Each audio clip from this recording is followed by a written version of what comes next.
Hey Froggy friends, Kirostyle here, welcome back to Umineko When They Cry, Episode 6, Dawn of the Golden Witch.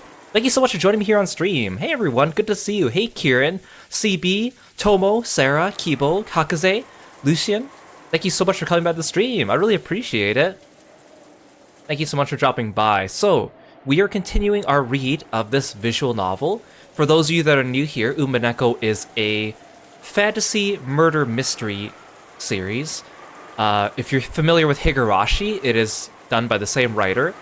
It's a little bit different though well, actually it's different in quite a few aspects, and it's also extremely long. We are on episode 6 out of 8, and each episode is roughly 20 hours or so in just straight reading. But it's got a really good plot, the characters are really interesting, it has incredible music, but it is a long ride, so we are quite a fair ways into it. Hey Ash, welcome to the stream, thank you so much for stopping by, I appreciate it. Good to see you. Hope everyone's having a great day, by the way. So, last time, we finished all the exposition for episode 6. The game board has been placed, so to speak, and we found out that Shannon and George, and Cannon and Jessica have to participate in some kind of trial to determine which of them gets to fulfill their love. And the newborn Beatrice has asked to join in too, so she could fulfill her love for Sorcerer Badler. And so this trial is just starting to go underway, and we're going to begin it today and see what happens and how this affects the murder mysteries of the usual game board, of which Sorcerer Badler has crafted this time. Oh, you've been watching the previous VODs on Umineko? Oh, thank you so much. You're on episode 2, you gotta say... George. He's a little weird.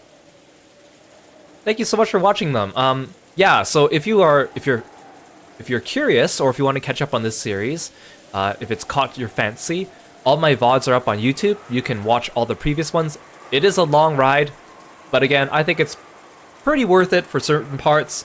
Or, if you want a shortcut, watch the anime. The anime covers episodes 1 to 4 of the visual novel, but then it doesn't cover episodes 5 to 8. But the manga covers all 8 as well. Or, maybe consider buying the visual novel on Steam yourself and reading it. It's very good. Yeah, it's a murder mystery game. I mean,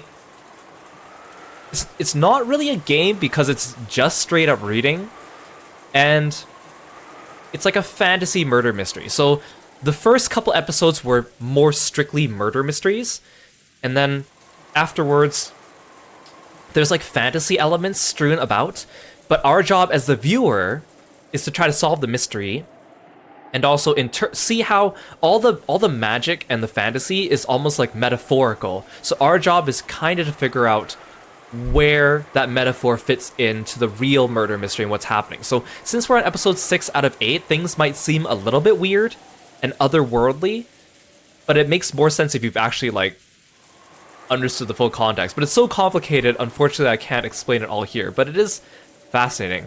I'm sure you'll catch on a little bit as we go. It is a little bit complicated to describe, but hopefully some contextual clues will help you out. Oh, you've also been watching my 999 series too? Oh, thank you so much. I really enjoy that series. I still need to stream the second game in the series. It's on my list. I do want to get to it this summer, but we'll see when I have time for it. But I do like the Zero Escape series a lot. Yeah, if you like Zero Escape, if you like, to some extent, Ace Attorney, Danganronpa, like this has elements of that in it, although with a very different spin. Anyways, thank you so much again for coming by. Let's get started today. We have a lot to read. Weird and otherworldly adjectives you describe this series, specifically the women who only wear dress shirts and no pants. Yeah, some of the character designs, especially for the fantasy characters, are a little, you know, reflecting, I guess, the author's tastes, which is not necessarily my taste, but if you could look past that, I mean, their characters are really good. Either way, this will take your mind off the embarrassing injury you did yourself today. Oh no, I hope you feel better. Yes, feel free to sit back and relax, and I hope you're able to enjoy it and make a quick recovery. Okay, let's get going. Erica had returned to the room that had been given to her on the second floor of the guest house. The next room over was empty. It was very quiet there. Even pressing her ear against the wall wouldn't help her listen in on the voices in the cousin room. Even with hearing power boosted by the detective's authority, it would probably be impossible to make out anything. This room was the furthest down the hall, a long way away from the cousin room. Oh no, you cut your own arm when you were cutting cucumbers? Oh no, that's the worst. I hope you're able to make a swift recovery. And I'm glad you didn't injure yourself further. Yeah, so Erica's eavesdropping because in the last episode, she got one of her vital clues by eavesdropping, but this time, it has been seemingly prevented. Last time, my room was right next to theirs. I see. So he's placed my room farther away this time. Such a modification to the initial arrangement is well covered by the authority given to the game master.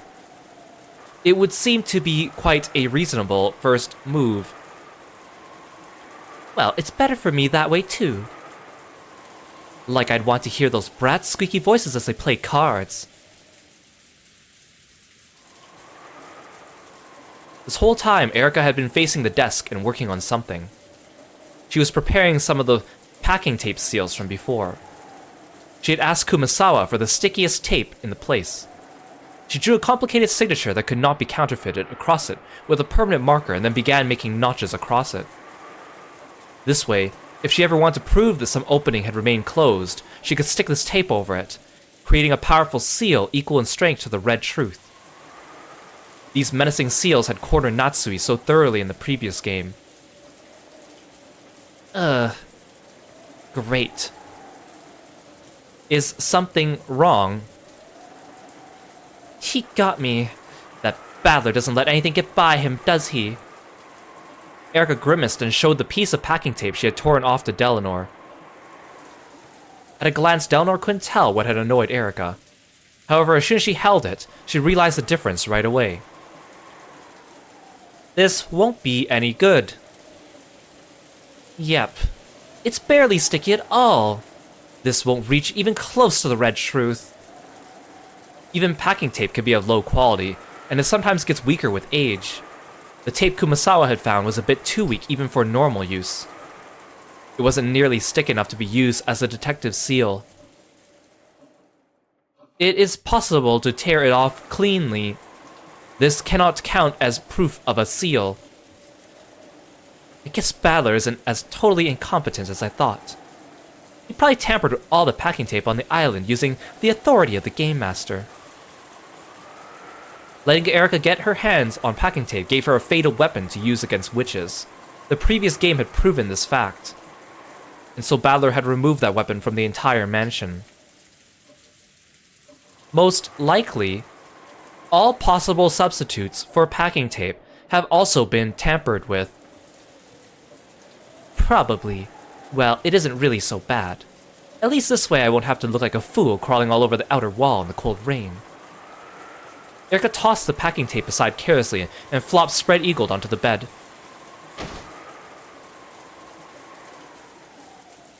Anyway, waiting calmly for the crime and smoking a pipe is also a part of a detective's role. I doubt you'll have any role until the first twilight begins, so why not vanish off somewhere and take a break? I imagine that just the sight of my face is tiresome for you. I do not smoke. I am just a kid. Oh really? I wish I could. Well, only if it really is as refreshing as smokers claim. It seems that you are not in high spirits. Does it look that way? Erica answered lazily, still looked up at the ceiling. That in itself was half an answer. The silence between the two was filled by the sound of the wind and rain. It was so quiet that the sound of the ticking clock rang out clearly.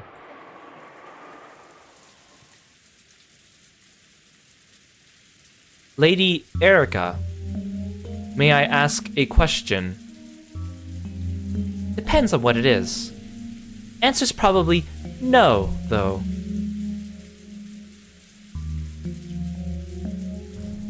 Well, we're just killing time anyway. What is it? Maybe Erika was bored too, or perhaps the sound of the rain was making her sentimental. She agreed to listen to Delnor, which was very unlike her. Why do you hate magic? Ah, you mean that thing downstairs with Maria? It was merely a foolish trick to deceive children. Everyone knew that. Was it really necessary to go so far to destroy that illusion? I cannot understand. Erika didn't need Delnor to tell her it had been a childish fight. Well, I am a self-proclaimed intellectual rap artist. I can't stand having magic confuse the truth. So you feel pleasure from exposing that. I sense a different emotion. A different emotion? What's that? To me, it feels less like pleasure and more like a different negative emotion. Huh, you really are a murder doll, aren't you? Even your eyes are like knotholes. My apologies. Please forgive me. Erika rolled over grumpily, turning her back to Delnor, so Delnor couldn't see her expression. Even so, for some reason she could guess that this completely unobserved expression was one of pain. Interpreting this to mean that Erika wanted her to go away, Delnor gave a bow and made to leave. Then Erika suddenly spoke. The words seemed so utterly out of place that Delnor doubted her ears, and she had to ask Erika to say it again. What did you say? I love you. It really did seem utterly out of place. Delnor wanted to see what Erika really meant, but the latter still had her back turned and her face was out of sight. Thank you very much.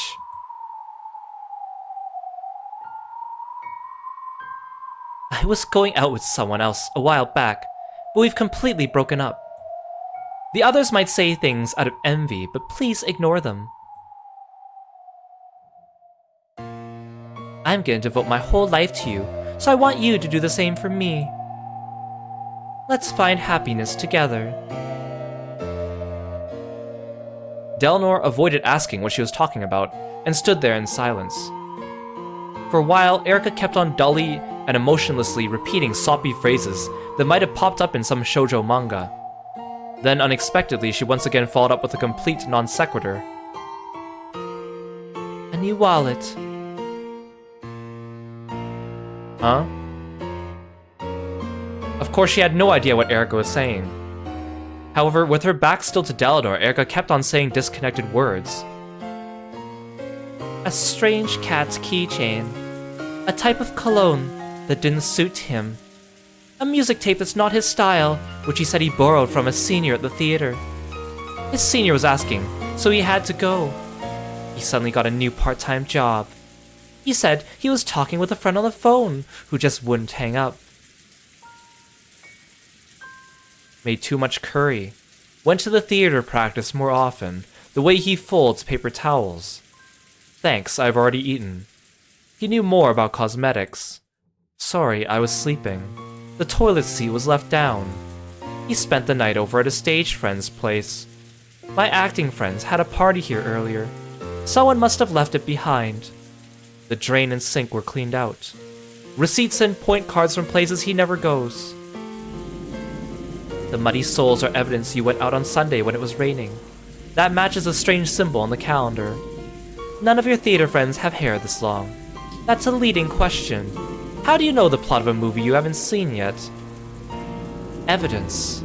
Evidence. Circumstantial evidence. Observation. Surveillance. Tracking. Tailing. Information gathering. Wiretapping. Asking around. Questioning. I found tons of evidence that I loved you. I found tons of evidence that you loved me, but I can't find any evidence that you haven't been cheating on me.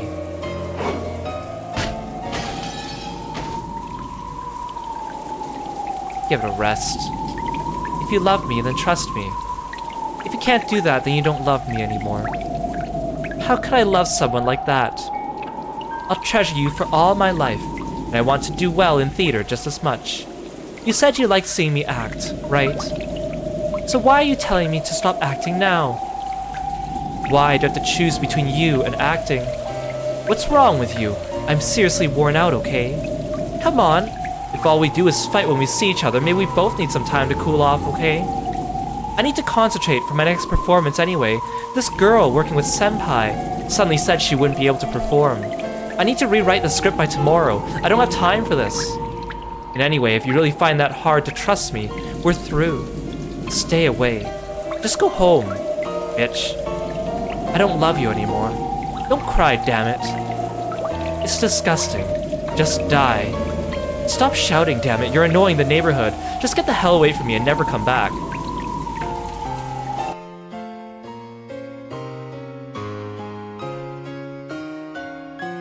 Without love, it cannot be seen. Huh. That's backwards.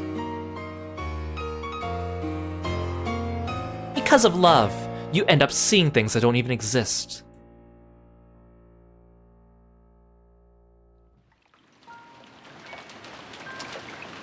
It's nothing more than an illusion.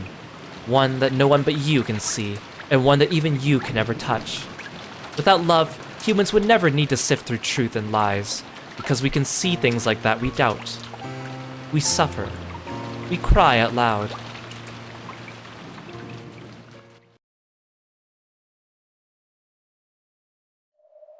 Right now, I'm happy. Though it may be temporary, I've become the Witch of Truth. As I am now. I no longer need to worry about being tormented by non-read words.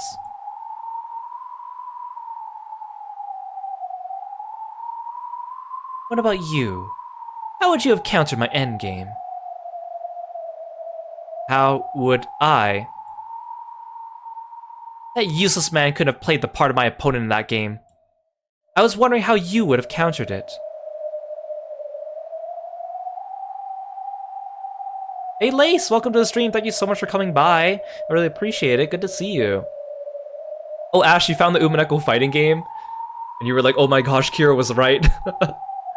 We will be streaming the Umineko fighting game once I finish this visual novel. It's really fun just to see how they adapted all the different things that the characters do into fighting moves, which is, some of them like make sense, and some of them are like a little wacky, but like if you read the novel, you're like, oh, okay, I know where that comes from.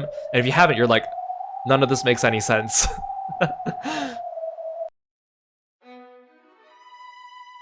Delnor was suddenly thrust into the position of Erika's opponent. In the witch's game she had once challenged that man to. Delnor shared in the fragments of Erika's past and was made to grasp the full situation. The board was reproduced in full inside their heads. The situation was one-sided. Erika's side had constructed a blue truth based on countless bits of circumstantial evidence and had turned all of those into pieces, and was already cornering the opponent. For some time, Delnor thought in silence, and announced her by-the-book response.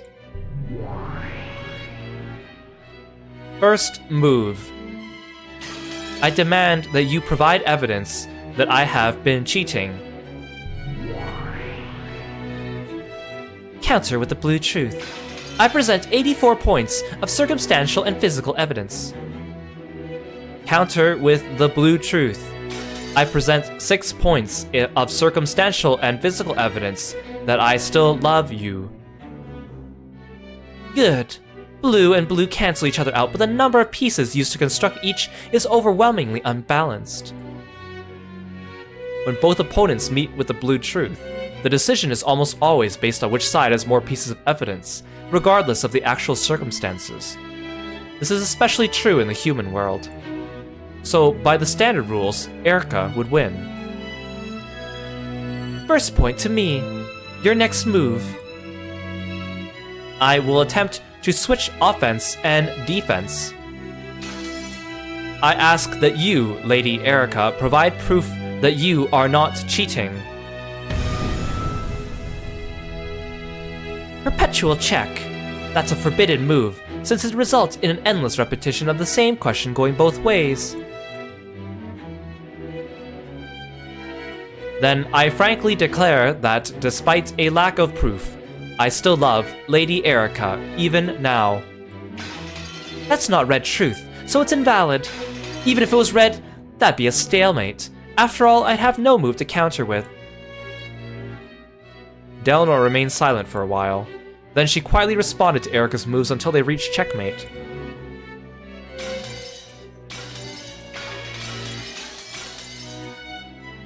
Stalemate is a forbidden move in the game of witches, since it means the ruin of the game. However, in chess, it also represents a draw. Because of this, it's a splendid final move that a weaker player can pull off if they're unable to win outright. In this situation, Erica clearly had the advantage, so it was natural that Delnor would seek a stalemate to obtain a tie. However, that would only be the case in chess. In the game where witches fight over the truth, it's a forbidden move. So it was already checkmate from the very beginning. Delnor had no way to turn the game around. However, regardless of what the real truth between the pair of them had been, this game would be.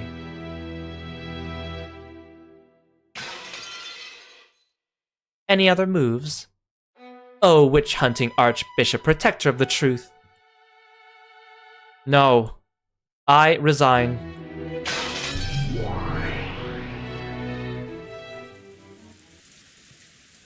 See? There you go. Huh. Erica had succeeded in crushing her opponent with the truth she espoused. That her former boyfriend no longer loved her and was cheating on her. Her opponent had no way to argue back. After all, humans are not allowed to. A splendid game, a splendid finish from a superior position. Regardless of the truth of her opponent, Erica could win. A splendid victory. Delnor could only respond with silence. And with that, Erica spoke no more. She was probably done talking and wanted Delnor to leave. Delnor understood this, but even so, before leaving, she wanted to tell Erica one thing. A splendid game, Lady Erica. It's only natural that the detective wins. Even before you became Lady Berncastell's piece, you truly were a splendid wielder of the blue truth. However, Lady Erica, humans are only allowed to use the blue truth. And the only thing that can counter blue truth is red truth. And humans are not allowed to use the red truth. In that case, how should your opponent have shown his truth? Who knows? Maybe he should have used that gold truth or whatever, which is supposed to be stronger than the red truth at times. You certainly were the victor in that game. However, allow me to say this as a protector of the truth. Wait, no, I mixed their text around. Who knows, maybe he should have used that gold truth or whatever, which is supposed to be stronger than the red truth at times. You certainly were the victor in that game. However, allow me to say this as a protector of the truth. What? I imagine it's something unpleasant, so say it and go away. Yes, this game is your victory. However, you still have not denied the 6 points of blue truth evidence I used to claim that I still love you. Even you are human. You cannot use red truth to deny those points. Hey, Psycho Reaper, welcome to the stream! Thank you so much for the raid. Hope you're doing well today. Let me give you a shout out, if I can type it. Oh, thank you for the chaos. Thanks for stopping by, Sai. Please go visit our friend Sai, or Psycho Reaper. He's Really fun streamer. He's got an infectious laugh. He's so positive and funny. He's been recently playing Octopath Traveler 2, which is one of the games that we played, and he also cosplayed Particio, which is awesome. So please go check him out. He's a really nice guy. Hope you had a good stream. Hope you had a fun time, and thank you for entrusting me with your audience. Oh, Tomo, thank you so much for the bits. I really appreciate it. Thank you, Tomo. And Ash, you're right. That arm brace on Delanor's arm looks very uncomfortable.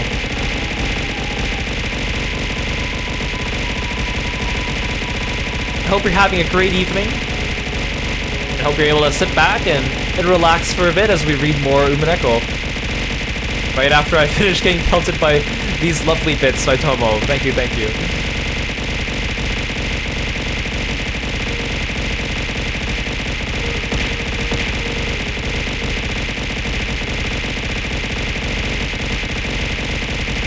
Oh, you finished Agni and Cassie's final chapters? Oh, that's awesome.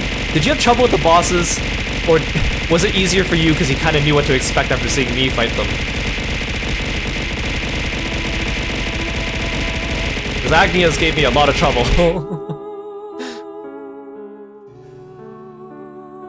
Yeah, I think the arm brace adds to Delanor's character too, because we know Delanor is like a seemingly emotionless murder doll, as they call her.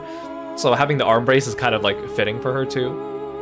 Oh, you were very over leveled, so the fight was easier. Oh yeah, thank you again, Tomo. No, no need to apologize. Oh, you want to throw some bits before you went back to grinding Guild Wars and Grand Blue? Good luck, good luck. I've been doing the Grand Blue Guild Wars like casually this time for my group. Oh, thank you for the bits, Sarah. Oh, thank you. I really appreciate it.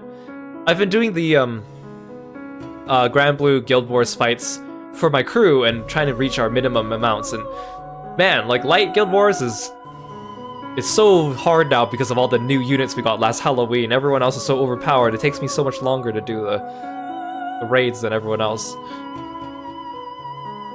Oh, you're enjoying the Agnia music? That's true. It was very good when you're not getting frustratingly being beaten by the boss. Thank you everyone. Let's continue going.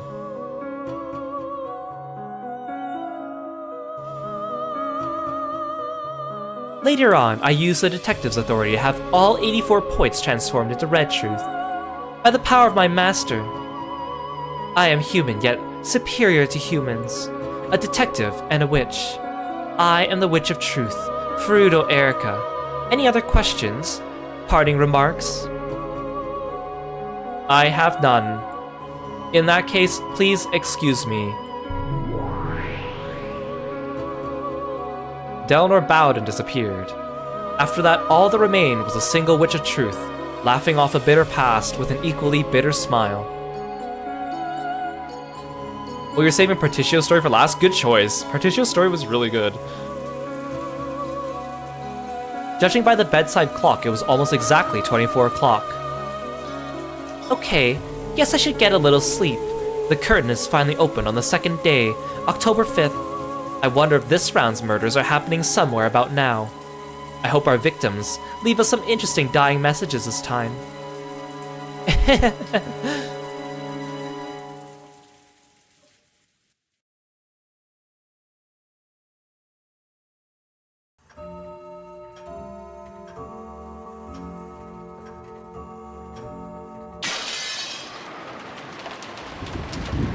Why didn't you discuss this with your mother?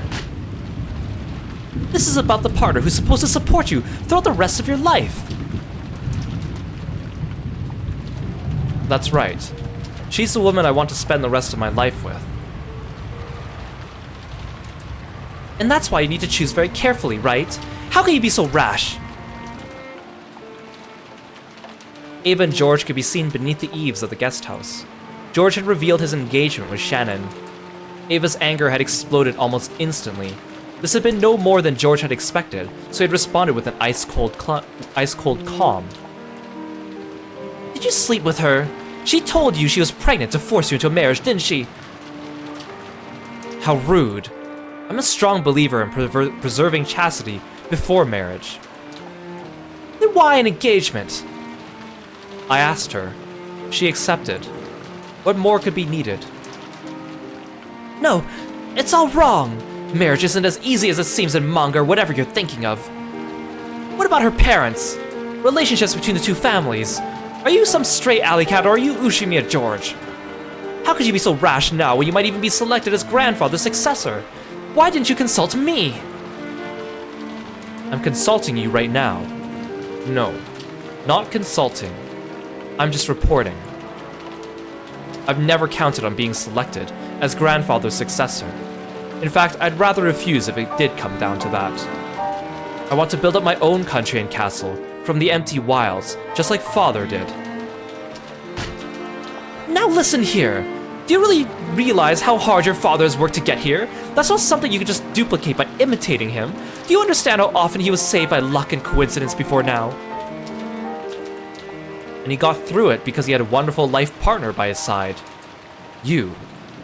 Sayo is the kind of person who will support me and make me reborn as an even stronger man. You've praised me for becoming the adult I am, but that could never have happened without her. What? Are you listening? George, just let your mother handle this for now. Cool your head and think very carefully. Shannon isn't the only person interested in you, right? Ayumi-san from that marriage meeting really took a liking to you. First I've heard of it. I thought you knew. Her parents were also very impressed by you. If you really dream to build your own castle like your father, Ayumi-san is the one who'll really be able to help you, right? Do you intend to betray her feelings? There's nothing to betray. There was never any special relationship between Ayumi-san and me. We just had a marriage meeting and our parents got all fired up afterwards. You made us go out together several times. We never even looked at each other. Ayumi-san is a well-bred, modest woman, isn't she? She just couldn't look at you because you're a man and it would be embarrassing and ill-mannered. If you can't feel anything from her unless she looks at your eyes, then just tell her that. I'm sure she'll look at you in the future. You want me to marry Ayumi-san because it will benefit you. You aren't pushing that engagement for the sake of anyone but yourself.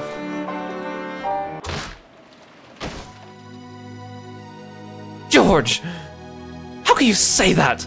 Have I ever failed to think about what's best for you? I haven't, have I?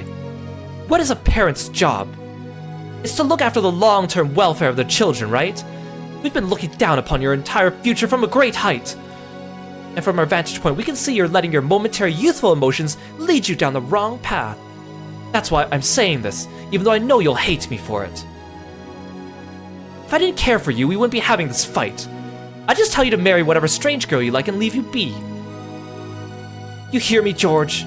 Leave this to your mother. There's no need for you to meet with Shannon-chan anymore. We'll take care of everything for you. Don't worry, we won't do anything bad to Shannon-chan. After all, it's thanks to her you've grown so much. We won't forget that, so leave the rest to us. George. Hey Lork, welcome to the stream. Thank you so much for stopping by. Good to see you.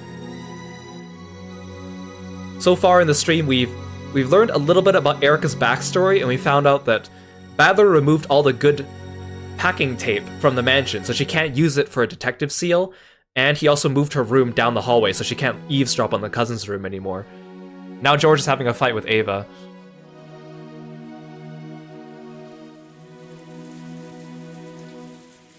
Sometime during Ava's rage, tears had started to drip from her eyes. As though those tears had caused him to hesitate, George turned his back and sagged his shoulders. Even George is a child of man, after all. Though he understands that marriage requires nothing more than the love of two people.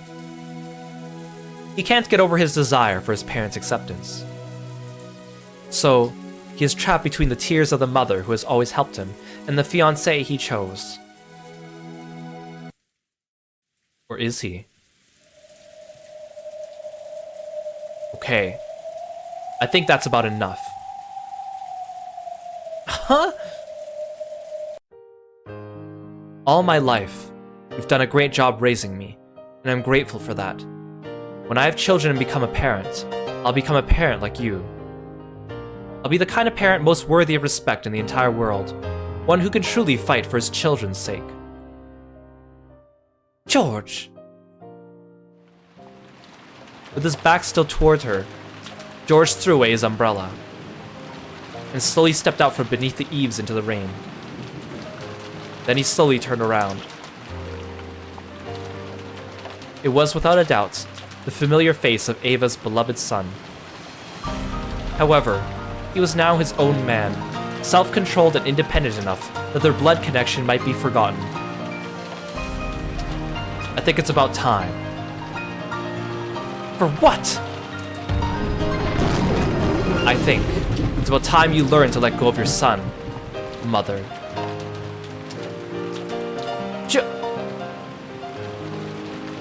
From now on, let's stop talking as mother and son. I am George. You are Ava. Let's forget you're my parents and let our true intentions ring clear.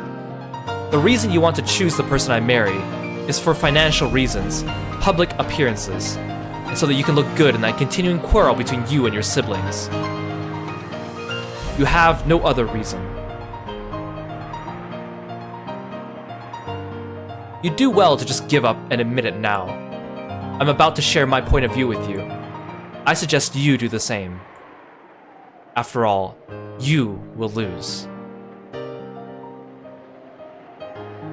No traces of love or respect for his mother remained in George's eyes. There was only a frigid glare as he gazed ruthlessly down at the witch who was trying to bind his future. George! Why are you looking at your mother like that? Because I'm not looking at my mother. All I see is a wall, a trial that's standing in the way of the future I'm trying to grasp. You're only human. I know that you have dreams and ambitions, and you're still chasing after those. And I think that's a wonderful thing. We also know how hard it is for a person to chase their dreams without giving up. So I'll need to inherit your wonderful strength.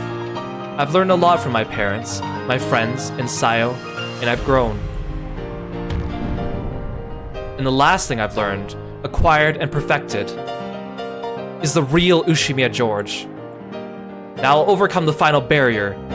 You.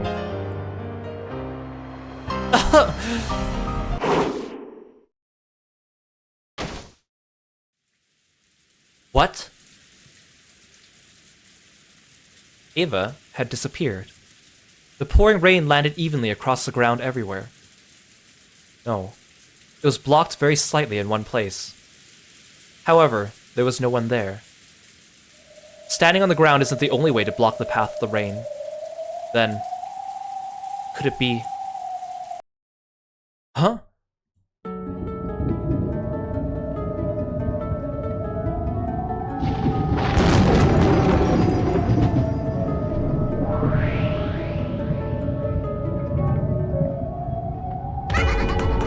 Sure, it's good for people to let their true feelings show every once in a while. I'll speak my mind too, so why don't you just lay it all out as well? In the rain-filled sky with a moon that shouldn't have been visible behind her was the golden witch of the future, who had finally obtained everything of the Ushimiya family. Even the drastic change in his mother's appearance didn't faze George. On the contrary, he seemed to be moved by her boldness. Because his mother had honestly and truly displayed her true nature. This way, I can confidently show her my true self. Here we go, mother. Here we go, Ava. This is my first step towards escaping from your shackles. First step? With that first step, he felt something odd beneath his feet. He knew that the sticky sensation, different from that of mud, represented his mother's arrogance trying to prevent him from making that first step. I used to read to you all the time when you were little, didn't I? Do you remember your favorite story, Journey to the West? That takes me back. That's probably the first fantasy I really love. Sun Wukong, the Monkey King, wanted to become a god and was tested by Buddha. If you can jump free from the palm of my hand, I will acknowledge your wish. Then Sun Wukong managed to reach what he thought was the end of the world and found 5 pillars standing there, only to discover that they were Buddha's fingers, and he still hadn't left Buddha's hand. And you're likening this to my first step, me declaring my intention to break free from you.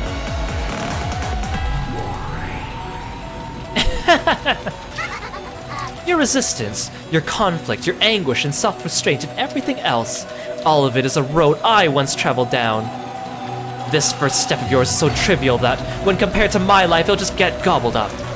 How long are you gonna look away? If only you just look at your feet. George's feet on the pitch-black earth soaked by the pounding rain was what appeared to be slightly red, a sash that glowed ominously and blocked George's first step. It was deep, viscous, and it held George's foot in place. From Ava's perspective, as she gazed down from the sky, it looked like a vast red spiderweb that radiated out with George at the center. Oh yeah, in the Umineko fandom, the faces that like Beatrice and Ava and Rosa make, they're all memed a lot. I know a lot of like Umineko fans in like Discord servers or forums, they have like emotes of all these creepy faces.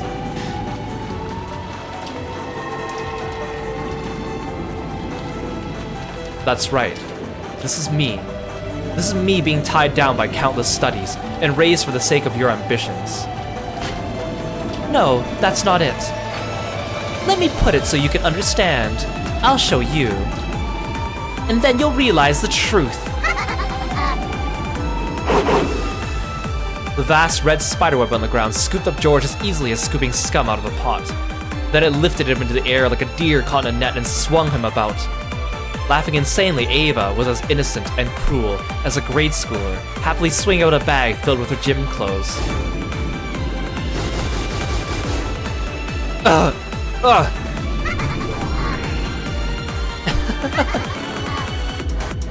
Come on, try to remember, okay? What happened on Tuesdays?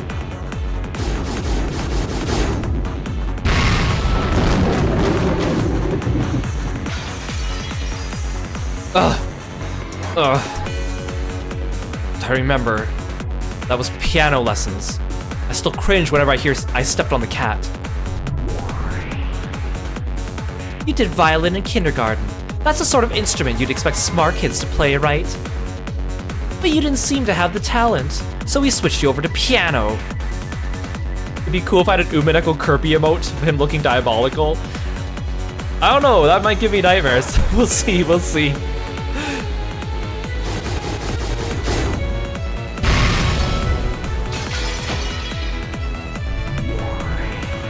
Then, do you remember what you did on Wednesdays?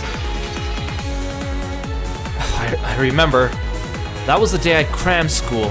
It was so far away and a real pain to have to travel to. And Thursdays?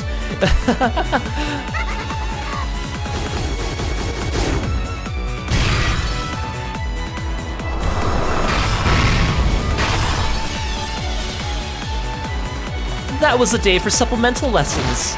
You were just terrible at subjects with memorization, weren't you?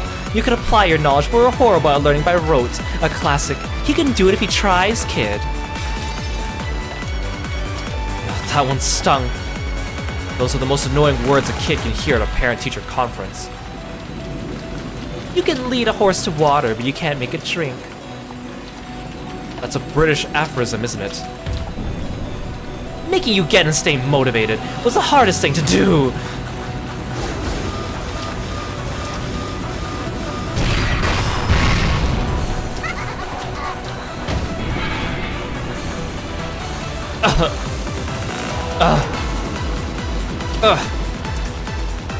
George was bound hand and foot by the bright red spiderweb, reduced to the witch's plaything. She innocently swung him around and smashed him about, all with an insane laugh. Again and again. You remember what you did on Fridays? Of course. As far as after-school lessons go, that one was pretty unique. A school you go to with your parents can be trying in more ways than one. Don't buy your child a fishing rod. Go fishing with him. You certainly like British education theory, don't you, mother? Ugh. That school was hard on us parents, too. But for you, it was the most effective one. The monthly fee was high, and it was a pain to have to spend Friday nights there every week. But it did more for you than anything else. That's when I realized. Kids don't grow unless their parents watch over them. If children are sprouts, then parents are the sun.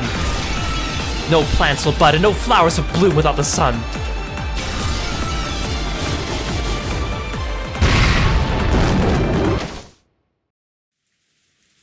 Still bound, hand and foot, George was thrown, slammed, and smashed. He could do nothing. He was still like Sun Wukong, unable to leave the palm of his mother's hand. However, since he wouldn't surrender, he could still show resistance at any time.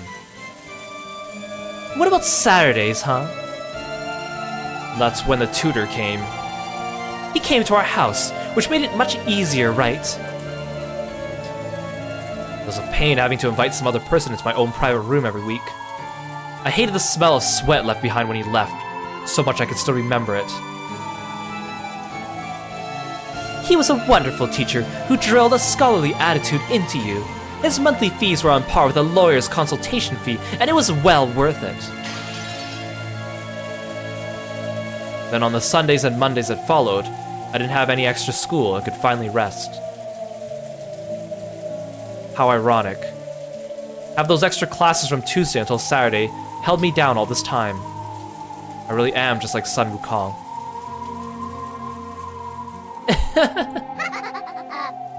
Yeah, if you're arrogant enough to think you can escape from the palm of my hand, you'll be crushed by Buddha's 5 mountains. Sun Wukong, who wants to become a god, was crushed by the 5 mountains of fire, water, wood, metal, and earth, and sealed away.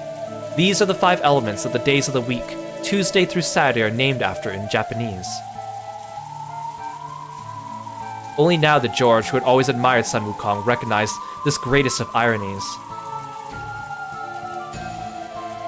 Just like Sun Wukong, you need to reflect upon and be punished for your arrogance. If you can show that you're willing to reform yourself, I'll release you. That's not being released. It's brainwashing. Ugh. There's no need to think about anything. Why not just leave everything to Mama? I'll decide everything for you. That's the best kind of life for you.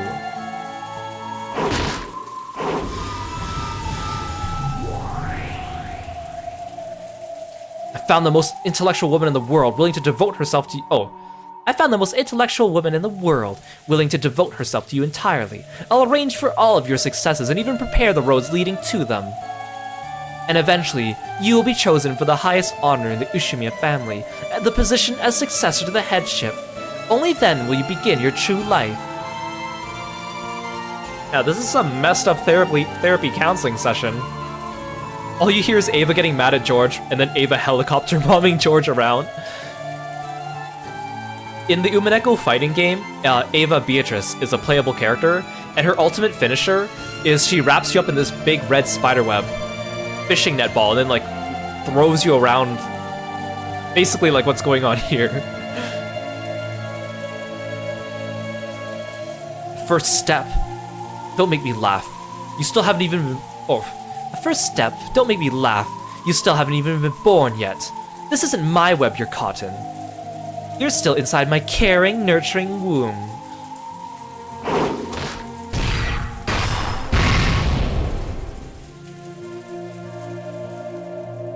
George was slammed against the ground over and over. It was a heartless atrocity unlike anything one would expect a blood-related son to receive. However, in Ava's eyes, perhaps even this was a sign of love for her precious son. The human-shaped lump of flesh wrapped in the red bag was slammed over and over and then thrown high into the air, where it was caught in a massive spiderweb in the sky, still covered with fresh blood. Yeah, considering the amount of blunt force trauma here, I'm not really sure if Ava knows what's caring or nurturing, but... You know Ava. Yeah, if this is Ava's sign of love, I don't want it. Just hate me instead. While he hung there as though crucified, George didn't even twitch. Even if he had some power to resist remaining to him, the red web pinning him there would have held even that in check. The rain, which had been falling non-stop since the beginning, quietly tormented and pitied George. Be sealed by the 5 mountains and cool your head. I'm not telling you to stop because I think Shannon-chan's a bad kid, okay? She's a great girl, the one who gave you the chance you need to grow up. However, an ill-considered engagement is a different matter entirely. The issue has nothing to do with some failing on her part. Understand that.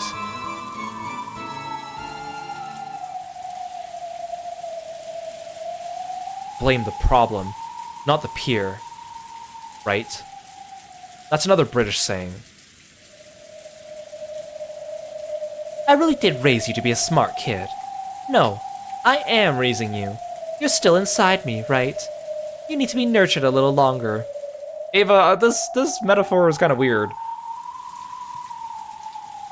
Okay, that's enough punishment, so apologize to your mother.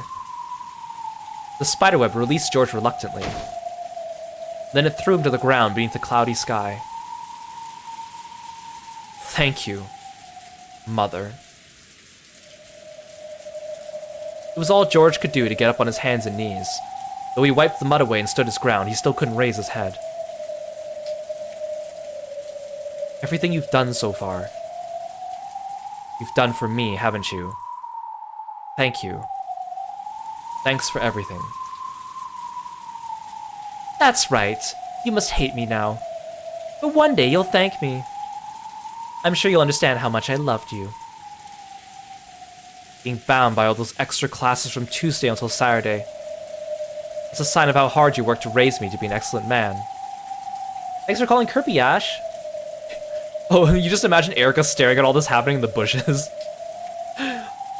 Well, thank you for the lip sync too, Lork. That's another British phrase. To cover a child in blessings is the greatest education of all. Thank you.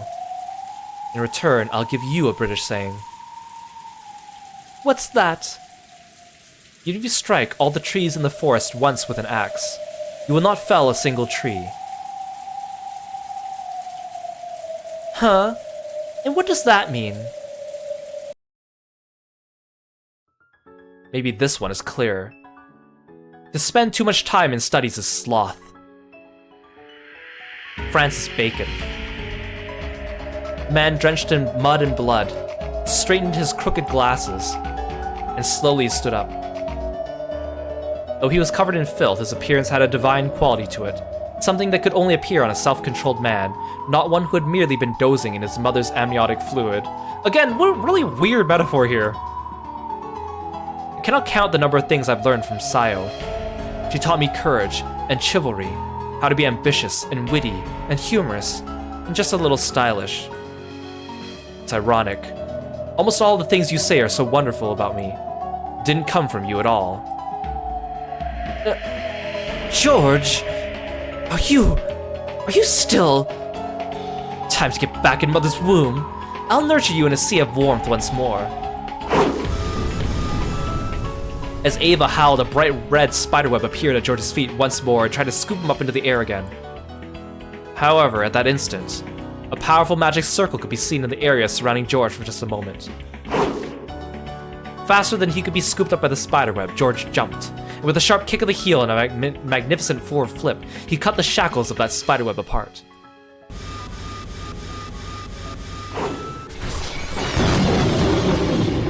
What?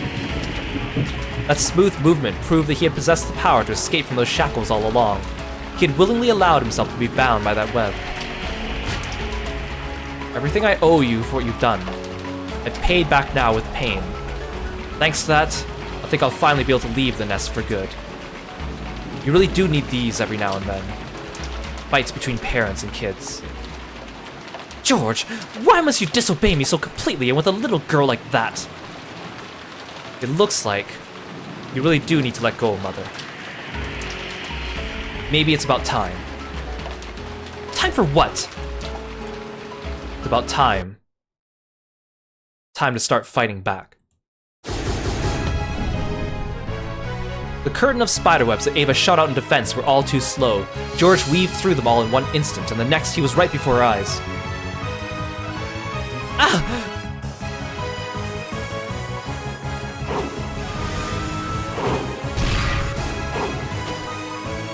Ava jumped out of the way of a kick that would have knocked her feet out from under her, then blocked the second half of George's double roundhouse with a high kick of her own.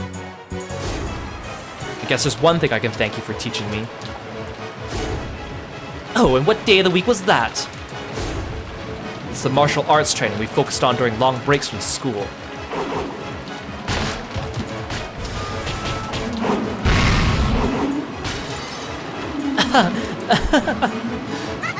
I'm glad, George, to hear you're grateful for at least one thing.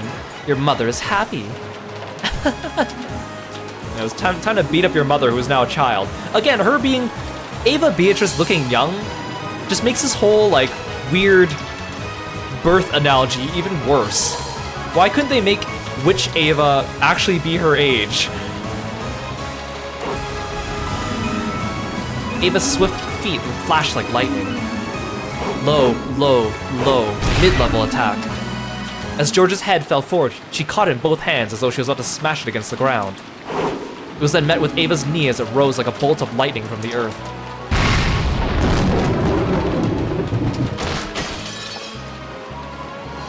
You should have learned Muay Thai too. It would have been more fun to have learned it with you.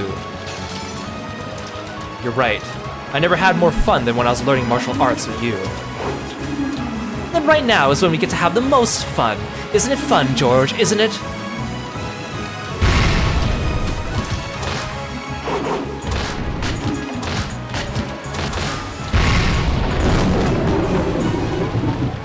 Is it fun to play with your son like this, Mother? Yes, it is. You're my precious son, and I'll love you lots and lots inside my womb. I even love it when you kick in there. Understood. But this kick's coming from the outside of your belly. George's knee buried itself into Ava's abdomen. An instant before she felt the pain of that fierce attack, Ava watched her son's kick with a proud smile, and then vomited.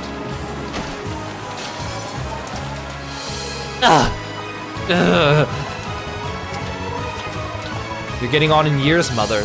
Maybe it's about time you held back on wearing childish clothes like that. George! Her chin still covered in vomit, Ava looked up at George in a twisted anguish. She could see just how pathetic her face was by her reflection in his glasses. Both you and I need to leave our childhood days behind. So long, Mother.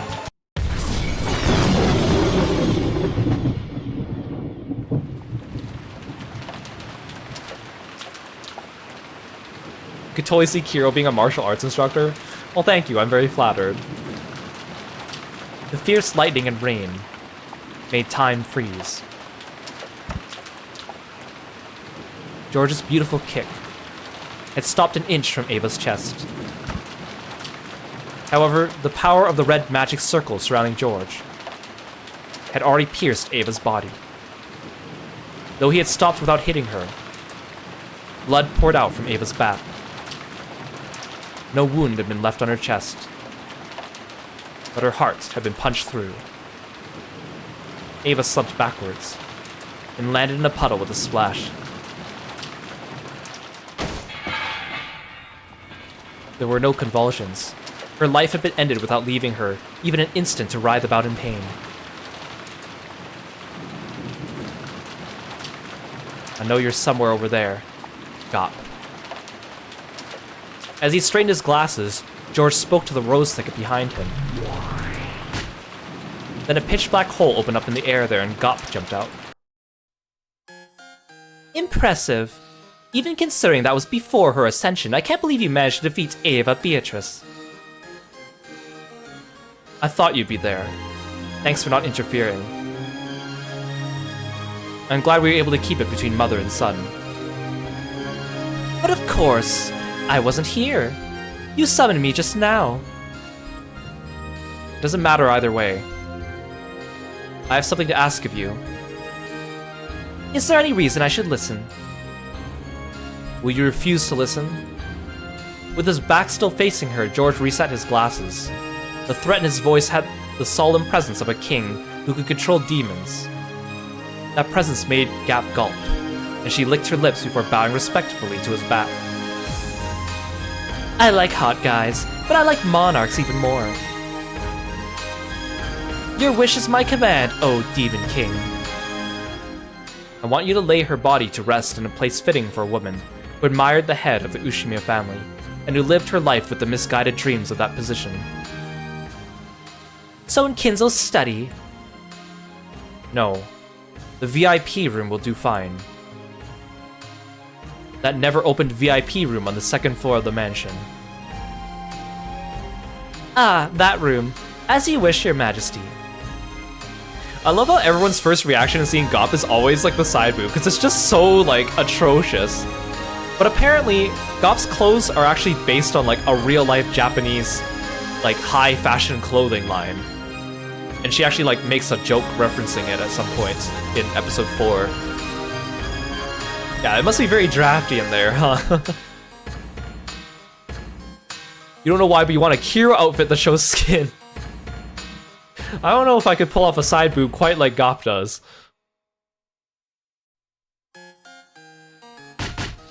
Gop approached Ava's corpse and lightly tapped the ground with her right heel. When she did, a large hole opened up, swallowed both Gop and the corpse, and closed. After a while, a small hole opened up in the air, and the staff Ava always carried, marked with the one-winged eagle that symbolized the Ushimiya family's leader, was spat out into a puddle, because the corpse would no longer have any use for it. George slowly approached that staff and stepped down hard on the tip. When he did, the staff spun violently into the air, and after passing by the blue moon that had honored the Demon King, it flew into George's outstretched hand.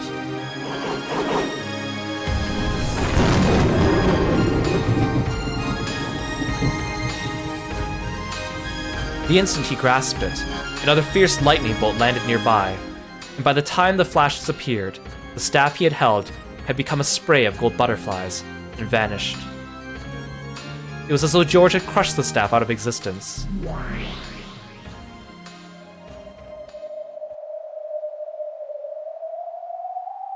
And now I finished my part. I'll let someone else have a turn. I can't believe you attacked your own mother. It's the person who loves you first in this world, and the last one you have to separate yourself from. That's what it means to leave your home. This is the courage I need to show to take Sayo as my wife. George-sama. Bravo, Ushimiya George. An excellent start. Even though it was just within that game, even though it was just a piece, I didn't like having to kill my mother. However, that was the trial you set me, so I saw it through. He stared at the two demons. The demons looked at each other, then showed their surprise with their now familiar, exaggerated gestures. Wonderful! Wasn't that splendid, Zephyr? Indeed it was, Furfur. Georgekin's determination is the real deal. It seems I've misjudged you. Please accept my apologies. George chose not to go along with this theatrical conversation. He just quietly looked down upon the game board, found the piece representing his mother, which was right next to his, and tipped it over. This was the trial that Zephyr and Furfur had set for him. So that the love of the pair will stand true, offer up the life of one person by your own hands. It was similar to that trial during Bito's games, where they were given 3 options as part of a test to select the next family head. However, a pair of lovers will never abandon each other's lives, so they were automatically left with the option of sacrificing the life of another instead. In fact, it was merciful that they only had to choose the life of one person other than themselves, instead of all. And besides, it only meant taking those lives as pieces on the board. For the versions of themselves to whom the game board was the only world, this was a tragic parricide. But to those who stood around the game board in this witch's smoking room, it was nothing more than a movement of the pieces, representing George's will to overcome his parents. However, the fact remained, the demons had ordered them to take these lives, even if it was just within one of the endless fragment worlds. George appeared to have distanced himself from the events on the demon's game board, but Jessica still seemed to resist the idea of stealing another person's life, even if it was only their life as a piece on the game board. Huh, have you been scared stiff? No. The Beatrice that Badler-san desires would not be shaken by the likes of this. Well then, who will undergo the next trial? Please choose the next victim, it doesn't matter who. Please name the next challenger, one of you may go.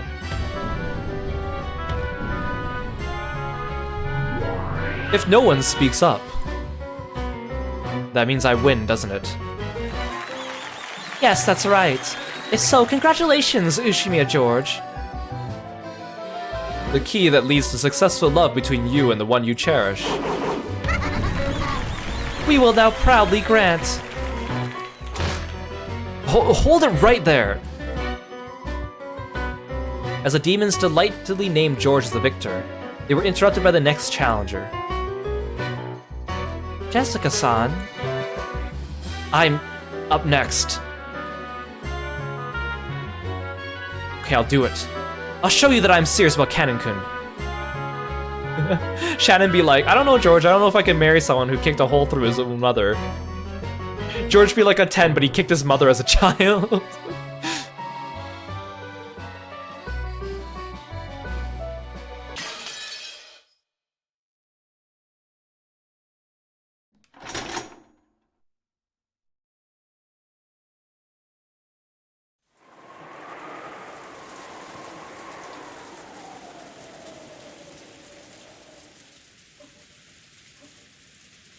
Why is Beatrice now acting docile? That's a long story. Basically, it had to do with the end of episode 5, and now she's been reborn, so to speak. So she's not the same Beatrice, even though she looks the same. As usual, this year's family conference was getting bogged down. Everyone had decided to cool their heads for a moment, and a short break had been agreed upon. The 4 siblings could say whatever they wanted. But Natsui and Kirie, for example, were outsiders, and found it difficult to speak freely in this sort of atmosphere. A conference where you aren't allowed to say what you want can be tiring even as you just sit there quietly. Even Kirie couldn't help letting out a deep sigh.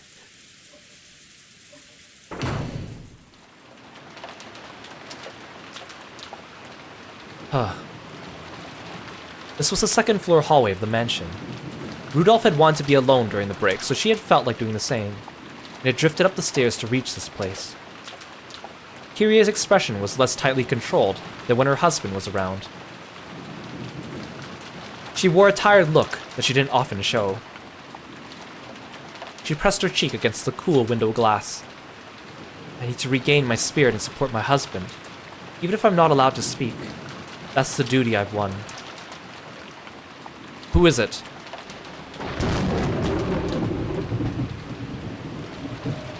She suddenly sensed another person, turned around to look behind her, and saw Jessica standing at the other end of the hallway. Yeah, if you hear them saying the word chick Beatrice, they are being 100% unironic, because that's how they're describing the newborn Beatrice. Which again, is an unfortunate choice of words considering, you know, double meanings in English and all that stuff. Oh, it's you, Jessica-chan.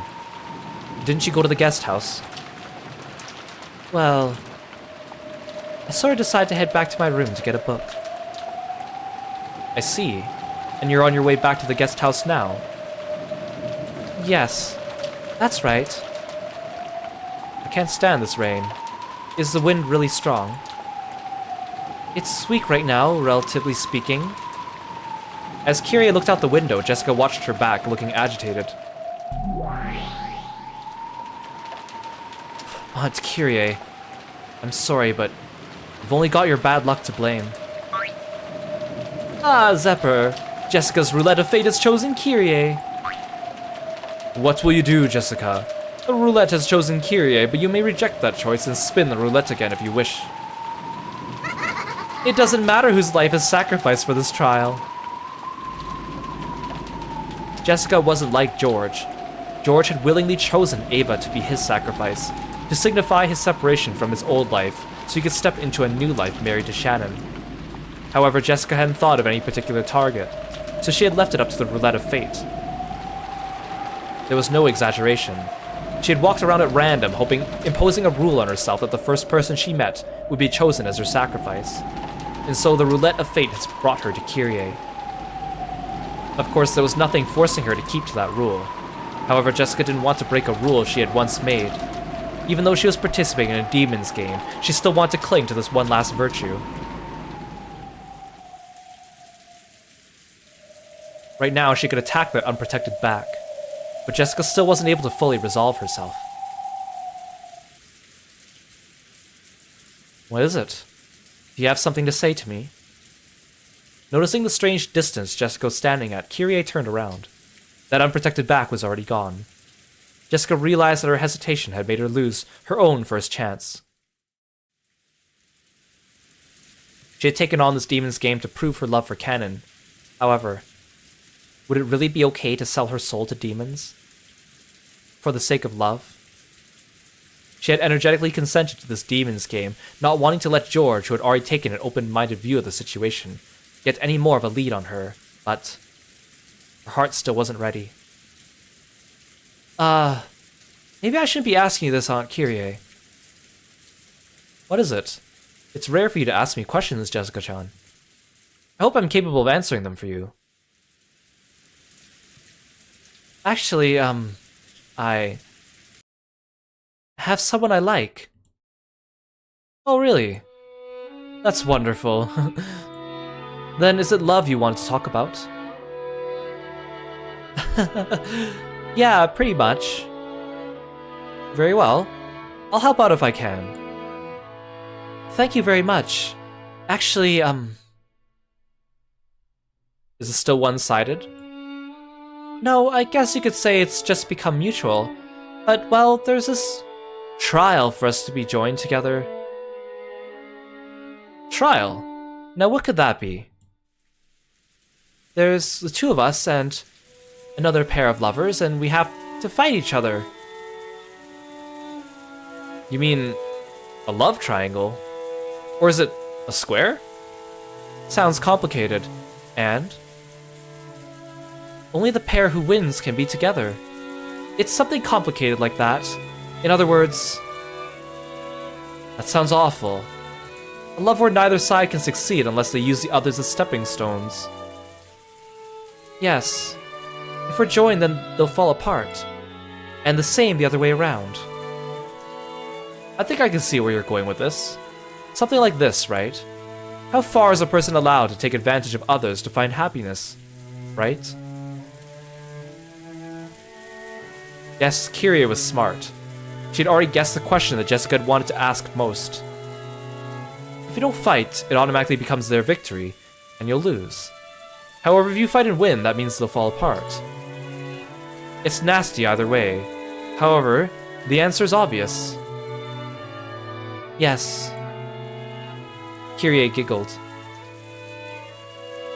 Yeah, all this time you thought that the pattern on Kirie's shirt was fabric. It's actually skin. You are indeed correct. I thought it was a pattern too at first until I noticed how flesh-colored it was, and I was like, wait a second. Although surprisingly, she's one of the more like covered members of the... Well, actually, no, that's not true because Natsui is pretty covered, and so is Rosa.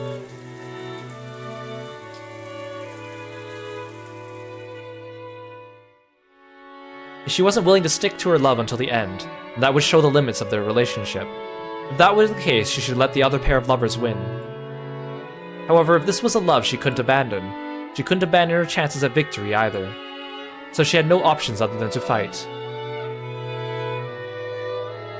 In the end, Jessica's hesitation was caused by guilt over forcing the others to split apart as a result of her inevitable decision. The modest gop look. I guess I really am just looking for an excuse. Yes, that's what you're doing. Still, that doesn't make it any easier to step over someone else for the sake of your own love. In that case, will you give up on your lover? I can tell you one thing for certain. Doing that will be even more painful. You'll be forced to crawl through hell for the rest of your life. A hardness had entered Kirie's gaze. I was just 6, so I don't remember much about that time. However, I found Mom's notebook among her belongings after she died. Was it a diary? It was more a collection of her thoughts. It was much vaguer than a diary would have been. I found it and read it after she passed away, but I needed to wait until I'd grown for several years before I could understand it. I see. So did it speak of Kirie's worries about her marriage? It was practically a book of curses. It cleared up several questions I vaguely felt back when I was 6. When I was 6, it seemed as though my parents were very close and had no problems. And though I thought it odd that Oni-chan lived separately, even though he was in our family, I accepted it as the way things were. Did you not know about Asumu? I think Oni-chan talked to me about her when no one was around, but it wasn't something a kid who wasn't even in elementary school could understand. After all, I never even saw a picture of her. Mom had sent all the pictures with Asumu-san in them to Oni-chan, leaving none of them behind in the house. To Ange and to Badler, who only rarely came home, Kirie's smile never faltered. If she hadn't written her thoughts in that notebook, Ange would probably never have known them. Since his school days, Rudolph had been particularly popular with girls, a typical playboy. Be bold, over the top, yet just still a little bit gentle towards women. He probably kept that formula for being popular with women inside his head. In their attempts to win Rudolph's favor, several women tried various seductive tricks. Rudolph probably enjoyed that part the most. Since the beginning, love had been a game to Rudolph. He never thought of it as a trial and error process to find a single life partner. He would intentionally spark jealousy between women, lap up their compliments and revel in the harem. He may be my father, but he was an awful man. But at the same time, Dad must have looked down on those toadying girls. Mom, who was very aware of her self-worth and extremely intelligent, must have stood out. Though even that might have been due to Kirie's more skillful methods of catching Rudolph's gaze. Yeah, maybe. Mom was smart in a lot of ways. Like the other Ushimiya siblings, Rudolph had a strong ambition and lofty goals. Under the mottos of, if you can pull it off, you're golden, and as long as no one finds out, he would alternate between setting up businesses that were borderline swindles or illegal, then running away. I heard that in his college years he was already making use of that talent, thinking up shameless projects and cleverly making money through the panic of selling party tickets, so much so he could brag about carrying a wallet full of 110,000 yen notes all the time. Many women fell for his charisma in being the man responsible for these radical projects, as well as his thick wallet and generosity. It would be a lie to say that Kirie wasn't one of them. However, what made Kirie very different from the other women was that she could support Rudolph as a business partner. Rudolph would make a large-scale party successful, unable to hide his laughter at this massive easy profit. The women would surround him. Among them, only Kirie was calm and composed. She could point out several ways that income and expenditure could be improved upon, and could even lay out a proposal for the next project. So Rudolph slowly began to accept her as a partner. Just like some people say men don't belong in the kitchen, there's also a sense that a woman should stay out of financial affairs. It's normal for men to foot the bill for women, and the details of how those 10,000 yen notes were scrounged up, all vulgar, so they don't ask, don't know, don't care. So you're saying that Kirie viewed money from a man's perspective. Rudolph noticed a true treasure in this part of Kirie. He knew exactly how much hard work it took to just get one of those 10,000 yen notes. So somewhere inside him he had looked down upon those extravagant women who would never even consider the efforts he had undertaken. Of all of them, only Kirie had possessed the same sharp financial intuition as Rudolph. Every time he thought of a new plan, he would talk to Kirie about it, work out the kinks and make it succeed. In this way, Kirie steadily worked her way up until she was the number one of Rudolph's large group of followers. But Mom was still a woman. I doubt she enjoyed seeing Dad pampered by all those other girls. So she would rather have been his only one instead of his number one.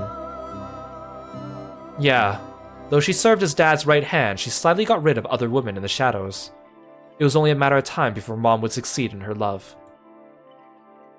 When did Asumu come into the picture? She was one of Rudolph-san's groupies. No, not even that. She was just one of his fans. Did you ever talk with her? Of course. I knew her well. Ever since the very beginning, before Rudolph-san even knew her name. I'm sure she was quite intelligent herself, and cunning. I tried to use my intelligence to stick out, but she did it in the exact opposite way. I mentioned this before, but it's kind of interesting. Kirie and Asumu, their names were named by the author because they're both based on Ragnarok Online attacks, and both of them were actually incompatible with each other until like a later patch in the game. Asumu is named after Assumptio, and then Kirie is named after, I don't remember because I didn't really play Ragnarok that much, but that's where their names come from. I'm being stupid. I mean, she was good at triggering his protective instinct. Out of all the girls who came to flatter and flirt with him, only she stood out with every action she made, unlike the flashy girls Rudolph-san had tired of. Kirie still acknowledges the mistake she made in letting Asumu and Rudolph get too close. Kirie had thought that taking the role of Rudolph's business partner meant that she would have him all to herself.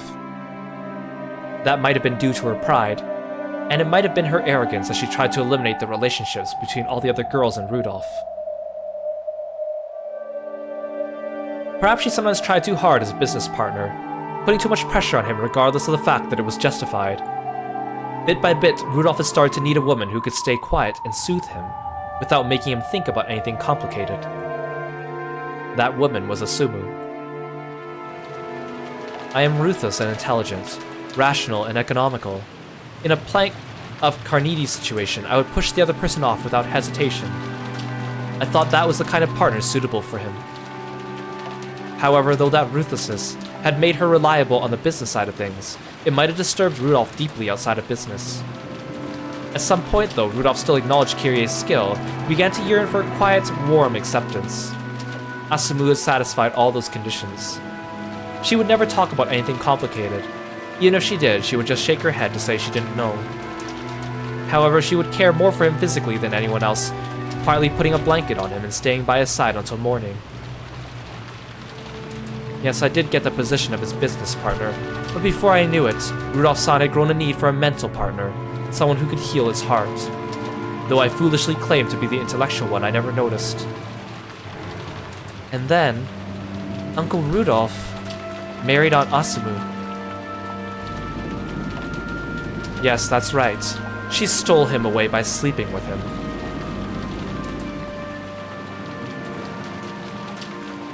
He had slept with a lot of women. At that point, he wasn't the kind of guy to let his emotions be captured by women just because he slept with her. After all, sleeping with women was just a game to him. That's why I used something other than my body to attract his attention.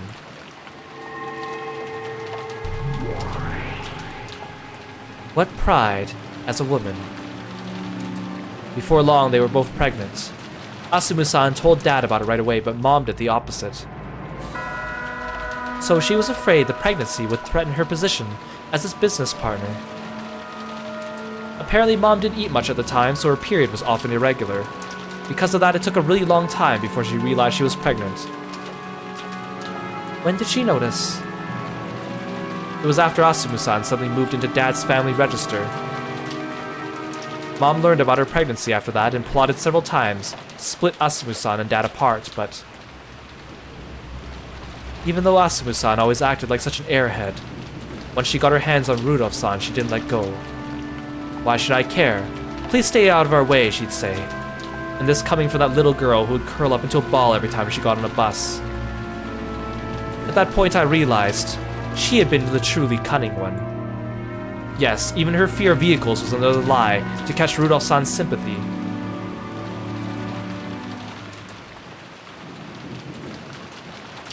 My apologies. I must be boring you. Oh, no. At the very least, I wanted him to acknowledge the child I would give birth to. It seems as though Rudolph-san was prepared to do that. He made sure there was a hospital waiting for me, and even though Asumu-san was close to giving birth herself, he gallantly came to see me. Even though she was already his wife. What an awful man, really. After that is a tale I can't even bear to tell. Both Asumu-san and I had the same delivery date, and yet her pregnancy had meant her marriage, where mine was completely meaningless. I swore to bring up my child well, and have Rudolph-san acknowledge it. The fight between Asumu-san and me ended with my loss. However, I wasn't down for the count. If I could make my child excel far more than Asumu-san's, if I could make it fully acknowledged by Rudolph-san, I would be rewarded. That's what I believed. However, that child was a stillbirth. Yeah, Asumu-san gave birth to Oni-chan, but Mom didn't give birth to anyone. Even Mom's final hope of being left as a spot as Dad's second wife was destroyed. Kirie had fallen from being his partner to being a second wife, and then unable to give birth to the bond of a child, she tumbled down to merely being his mistress. I can't imagine how much she must have hated Asumu and that kid, Badler. And despite that, Mom was able to act in a very friendly way towards Oni-chan. It was definitely a shock for me to think that my gentle mother had held such negative emotions for Oni-chan and had managed to hide them. She must have despised Badler. Probably. If Asumu-san had had a stillbirth and Mom had given birth to Oni-chan, history might have changed in some way. Had that been the case, it seems she would have wanted to set up some scenario in which she'd make Dad divorce Asumu-san and marry him instead. Or her instead. Was that also written in that book where she kept her thoughts? Yeah. After all, that was just a random thought. A delusion. Mom's resentment as she chewed on the corner of her tear-stained bedsheets. Yeah, it's hard to tell that Kirie resented Badler from the way they interacted. It's been mentioned a couple times offhandedly, but we haven't seen it.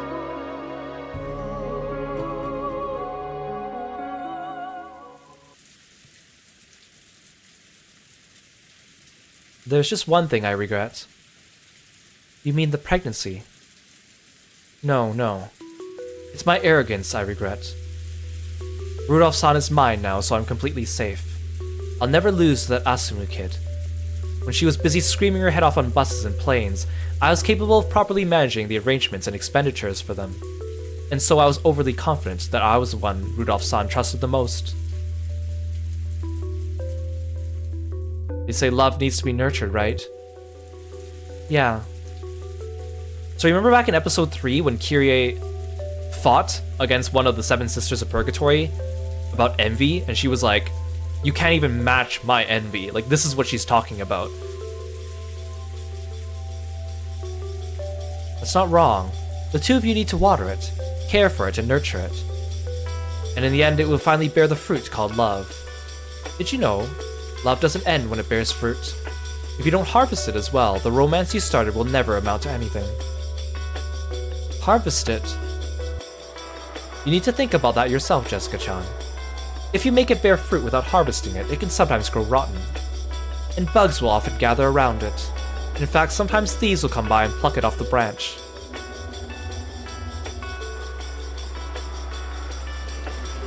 You can't even begin to imagine how much thinking ahead the series must have taken, right?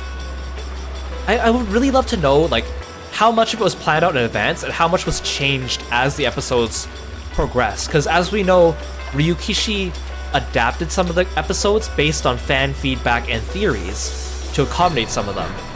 But of course, he must have had the end goal in mind the whole time. But like, how much did it deviate from what he wanted?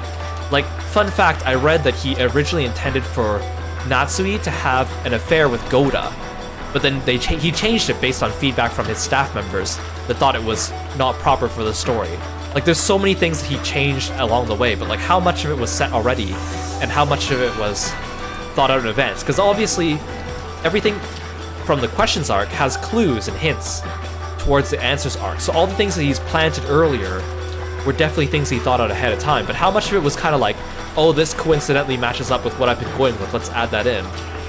I would love to hear more about that. Young kids like you, Jessica-chan, think that love ends with nurturing. That is naive. If you don't harvest it, you will never be rewarded for your love. Harvest love. At a glance, it may seem to be a matter just between the pair of lovers, but that isn't true. Putting off the harvest because you assume you can do it at any time just gives thieves a chance. What if that fruit you've worked so hard to nurture gets pulled off the branch the next morning? You'll regret that you didn't choose to harvest it the previous day instead of complaining. That regret really hurts. It'll make you crawl through hell. I'm lucky. My hell ended after 18 years. So I'll never misjudge myself again. That person is mine. I won't let him get away. I won't let him out of my sight. And I'm grateful to my master for giving me that chance. My certain willpower of not giving up on that man no matter what was answered with a miracle. By now, Jessica was speechless and didn't even urge Kirie to continue. This true form of love that Kirie was telling her about was far, far more harsh than anything she had imagined. Right now, I would do anything to keep Rudolph-san by my side, and I would show no mercy against his enemies. If he wished it, I might not even hesitate at murder. And because I finally resolved myself to doing that on the 18th year, that certain willpower brought about a miracle for me. You know, miracles only appear for those who can bring them to completion themselves.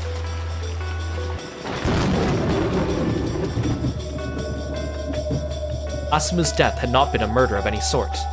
However, Kirie had constantly cursed her and hoped for her death. And finally, on the 18th year, she had built up the determination to kill her with her own hands. And she actually had gotten herself a blade to do the deed with. That was when the miracle had occurred. Aunt Asumu passing away was a miracle. Wrong. That wasn't even close to a miracle. Huh? After all, if she hadn't died, I would have killed her. In other words, she was fated to die no matter what. The miracle is that even though she did die, I didn't have to get my hands dirty. That's all. Until now, Kirie had never shown Jessica. No, she had never even shown Rudolph that glint in the deepest depths of her eyes. It told plainly and clearly that romance and love are not the sweet and fluffy candies that young girls imagine them to be. Jessica was overwhelmed by that pressure and stunned silent. And she had to acknowledge it. This was the power of will that could make love be realized. Now, could you imagine anyone like passing by and listening to this conversation? With the force of this willpower, Kirie had supported Rudolph as a wife, and it was the same as George's. He had already developed and proven that he had the willpower to oppose all obstacles to love between different classes. Right now, Jessica could clearly understand. This was the magnitude of George's determination, which had allowed him to coldly carry out this part of the trial. Then what about her? Did she really have the resolve to make her love with Canon bear fruit? And to then harvest that fruit?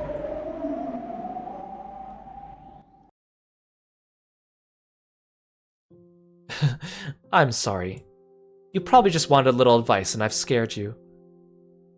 Hey Kieran, welcome to the stream. Thank you so much for stopping by. Well, thank you so much for the sleeve the stream, and thank you for the stretch. Good call. We should all make sure that we get up from our seats and stretch a little bit. Make sure you're not slouching, stretch your back a little bit, and straighten out those joints to make them all happy. Thanks, Kieran.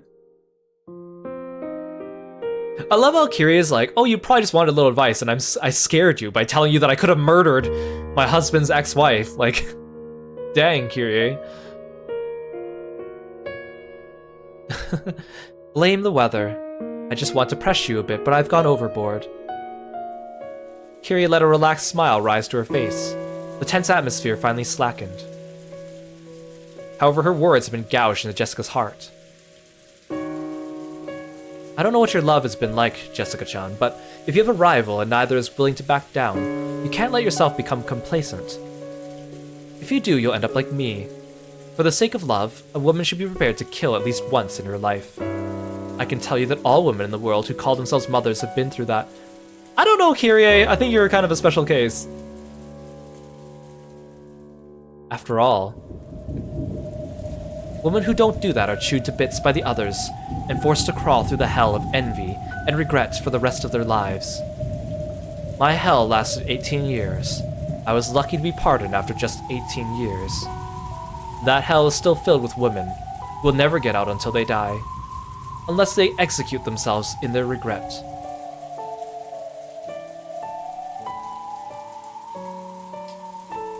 How should I put it? I have nothing to say.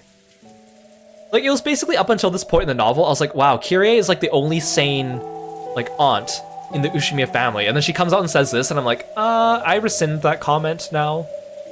Because up till now, we've learned a lot about Rosa, Ava, and Natsui, and it's always been like, we haven't learned that much about Kirie. And I always thought that she was the coolest of them, so I was like, how come we haven't learned about Kirie? And it's like, oh, here we go. I was trying to cheer you on, but here I've gone and scared you too much. I'm truly sorry. Love can be much more easygoing than that, okay? Love really is like playing with fire. Anyone can play easily and lightheartedly, but when you mess up and get burned, that scar stays with you your whole life. Regrets from love never fade. That was all that Kirie had been trying to communicate. It wasn't like Kirie started telling stories from her past, stories you would normally expect her to avoid, instead of giving a brief answer. However, Kirie might have thought Jessica deserved to hear. Jessica timidly brought up the subject of love. Perhaps Kirie had opened up and told everything because she had seen the fires of Jessica's determination in her eyes.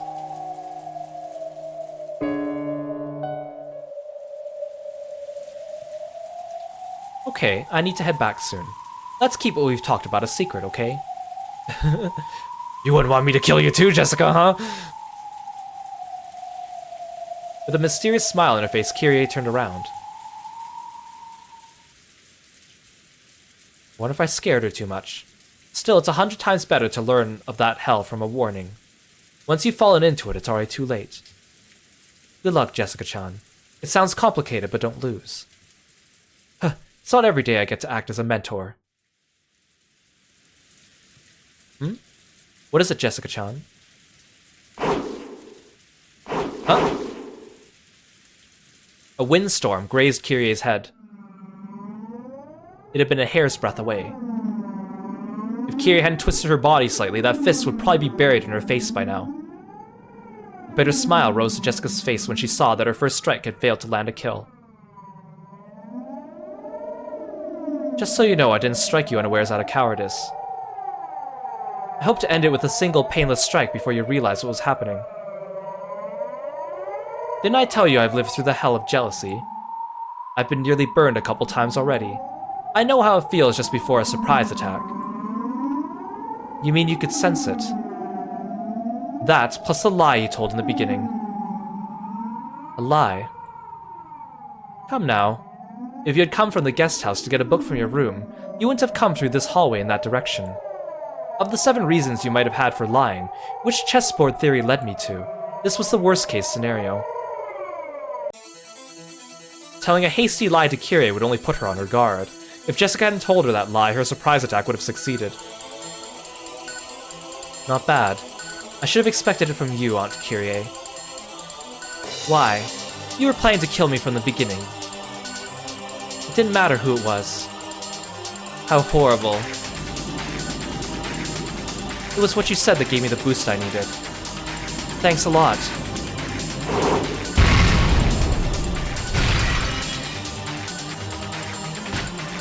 What? Kirie dodged the punch, placed her hand against that fist, and slammed it against the wall. Normally, Jessica would have hurt her hand on the wall and rolled around clutching at it in pain. However, Jessica's fist had left what looked like a meter-wide crater in the wall. Instead of wearing a look of anguish, Jessica clicked her tongue in irritation at having missed. Incredible. I see that you are your father's daughter. Have you taken up boxing too? Impossible. Jessica's bare-handed. She isn't holding any sort of weapon at all. Please don't resist, Aunt Kirie. Just one strike to the head. I won't let you feel a thing. Kirie tried to look confident, but she couldn't hide her confusion at this unreal destructive force. If that punch had hit, her head would probably have split open like Jessica had said, killing her without any pain. Here I go.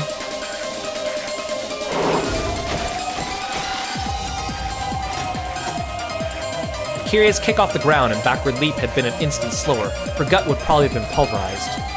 Though she had avoided it by a hair, Jessica's left body blow was followed by a terrible burst of wind, like an explosion which blew Kirie back. Is this a dream? Am I still sleeping? I don't understand. This Jessica looked like a normal Jessica, but something was different. It wasn't human, and common sense didn't apply to it. Kiro versus Jessica, who would win? Obviously me. This had to be some kind of nightmare. Kiro slowly stood up.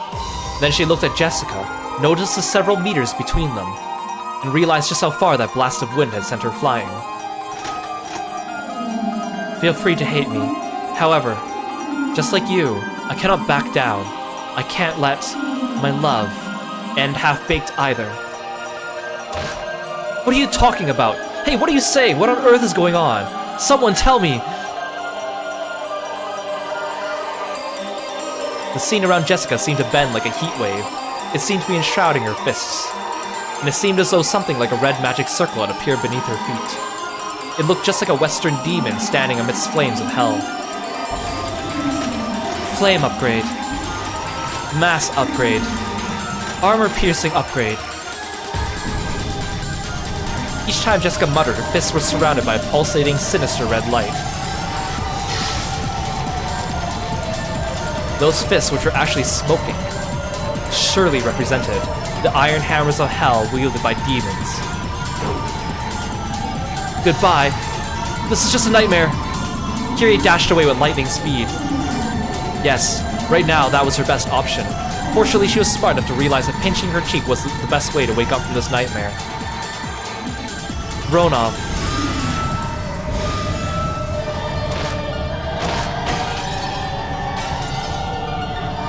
When Jessica muttered once more, a blood-red magical barrier cut across the corridor. Kiri slammed into it hard and realized her path of escape had been cut off. Ugh. Make this stop, I don't understand. This is a nightmare. It's a nightmare. Let me wake up. Quickly.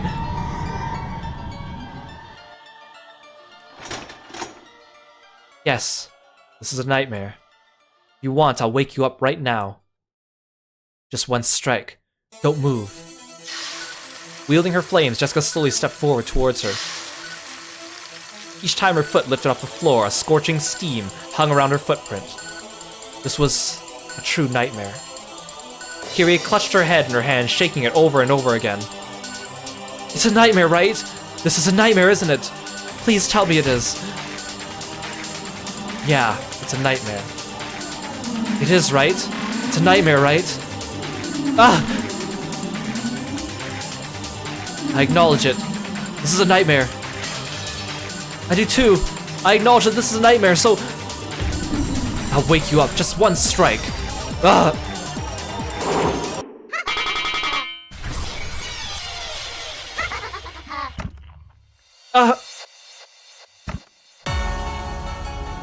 Jessica's neck was twisted at an odd angle, and she staggered backwards, her eyes white as though she'd have a clue what had just happened. In her forehead, a demon stake was buried in an angle. It pulled itself out of her, spun around and became Leviathan and landed. The hole left behind in Jessica's head began to spew blood.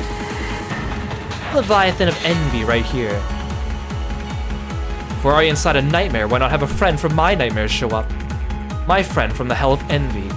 Thanks for showing up just in the nick of time. It's too early to thank me. She's not down yet. Even though she had taken a deep gouge to the top of the head, Jessica just stood there, convulsing and white-eyed, and didn't fall over. The blood stopped pouring out of her forehead, and her blank, doll-like eyes returned. Then she slowly pressed her own hand against the wound in her forehead. There was a sizzle, as though she had pressed a hot iron against it. It was easy to tell she was doing this to seal up the wound. If Kiri didn't escape now, there would never be another chance. Can I defeat her? No such luck. She's immortal thanks to a contract with one of the great demons. Because of love. That's why she's immortal. Yes, love is magnificent. Those with our blessings cannot be killed. Can we break that red magic wall? Ronov-sama is also a great demon. There's nothing I can do. Can we escape through that window? That was blocked by Ronov-sama's barrier a while ago. Incredible. So has she sold her soul to demons for the sake of love? How could she make so many contracts with great demons? I'm so jealous.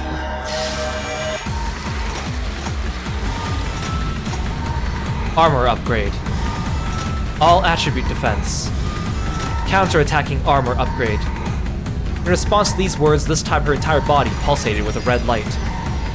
She had upgraded herself with a defensive power that would prevent Leviathan's attacks from working again. What's she talking about? Yeah, if this is what people do for love, maybe we'd rather stay single. Self-augmentation. It's a kind of enchantment. Right now she has enough defensive power to stop me from piercing her. And she even has the ability to deflect that damage back upon the attacker. She's no longer human, she's a monster. So that's all. Then not much has changed. How can you say that? Just like in the very beginning, we still have no chance of winning. You just want a Kiro dating sim? I think it'd be fun to do like an April Fool's Kiro dating sim. I won't say I'll discount it, but it will probably not be in the near future. It'd be fun though.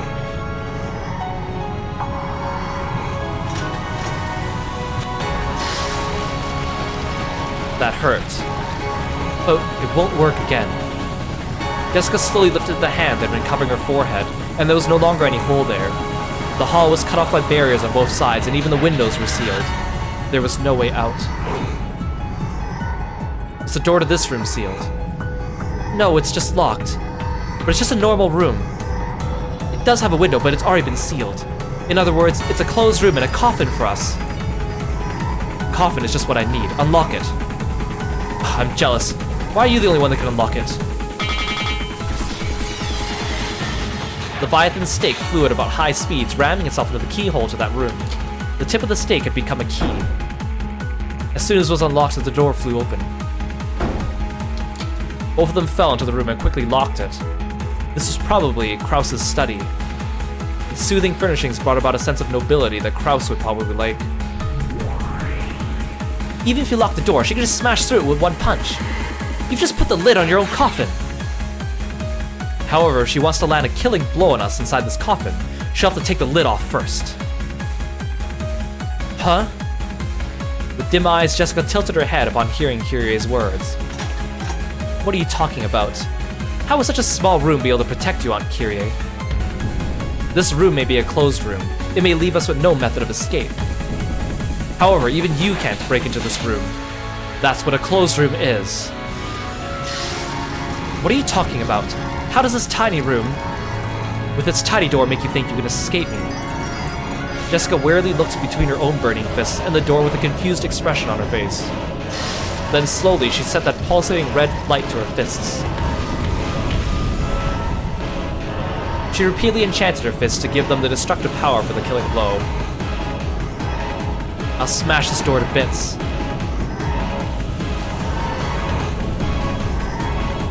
If you think you can, give it a try. Yeah, remember when this game was just a straightforward murder mystery and now it's a battle royale? Kyrie! After sealing the door and calmly saying those words, Kyrie placed a single index finger on the door. Jessica slowly raised her fire-wreathed demon fists. So long, Aunt Kyrie. Kyrie! Huh? Oh. Jessica's fist slammed into the door in slow motion.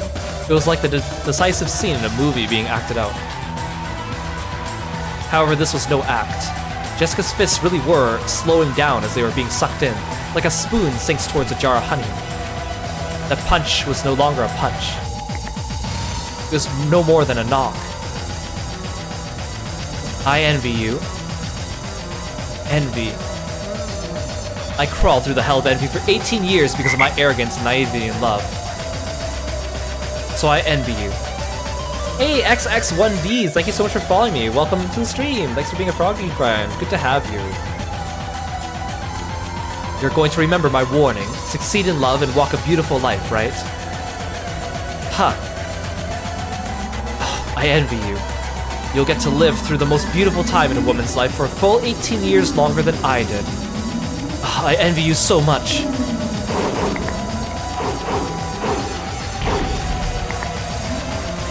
Jessica tried to slam her fists against the door over and over again. However, as soon as her fist approached it, its speed plummeted. She could barely knock, much less smash the door. Speed upgrade. Instantaneous force upgrade. Speed of sound upgrade. It's useless, girl. Smash it! With full speed upgrades, Jessica's fists moved at the speed of sound, 1,225 kilometers per hour. However, how long had Jessica been in envy to gain that speed? She started to envy George and Shannon's relationship about 2 years ago. 2 times 365 equals 730 days. 730 times 24 equals 17,520 hours. Oh great, we're gonna play this game again, like in episode 3. Hey Kuwa, welcome to the stream, thank you so much for stopping by. However, she wasn't envious all the time. It only happened when Shannon started going on about George. With Shannon's shift on about 3 days of the week, divided 7 times 3. And it wasn't as though she would go on about George all day long. Her fond words for him would only leave a mark on Jessica for about an hour, right? So only about 24th of each day. 17,520 divided by 7 times 3 divided by 24 equals 312. Removing the fractional part. I love how they had to include that. The number of hours that Kiri had been jealous was 157,680. In other words, this wasn't even 0.2% of the time Kiri had been jealous. Even 1,225 kilometers per hour, the speed of sound becomes only 2.45 kilometers per hour in the 1 out of 500th world. Oh, you're stopping by before you go to fight the new EX trial in FF14. Good luck, I hope you have a good time. Understand? You're lacking in both love and jealousy. Even if she increased the speed of her fist, in Kirie's world, Jessica couldn't make it any faster than a walking child. Well, thank you so much for the sleeveless redeem. Gotta show off those muscles, right? Jessica ground her teeth, her fist still pressed against the door. If someone could have seen this from both sides of the door, it would have looked as though Kiri was holding it shut with a single finger. Oh, and thank you for the stretch, Sai, I appreciate it. Oh no, thank you both for the stretch, double stretch. Don't forget to stretch at home too.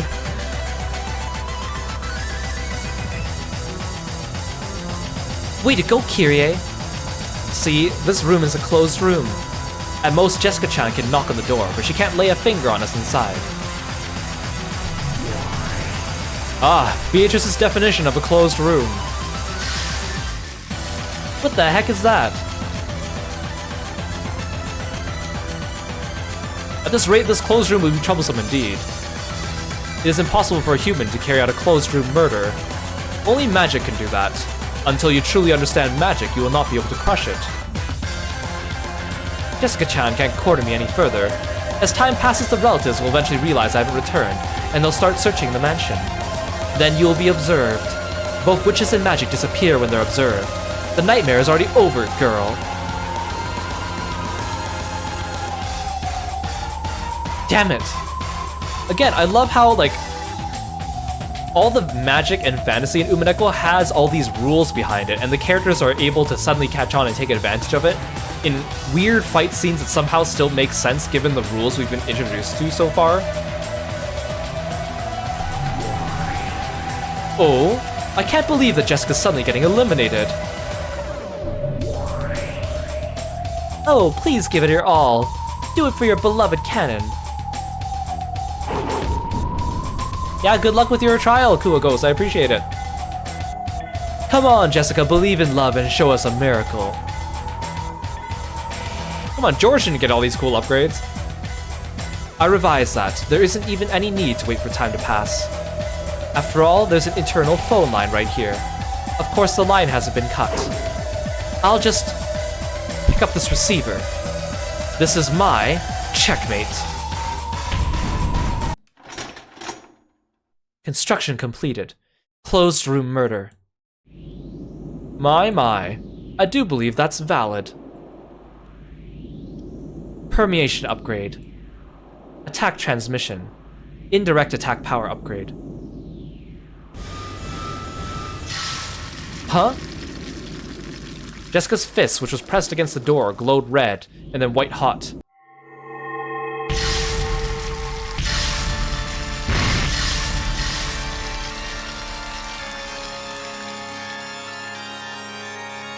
Jessica didn't even swing her fist. She just kept it pressed against the door. However, Jessica's murder extended within the closed room. Through the crack in the door, through the keyhole, burst the flames of hell. Jessica couldn't see what was happening inside the room. However, even here on the other side of the door, she could tell the flames of hell had swallowed the entire room.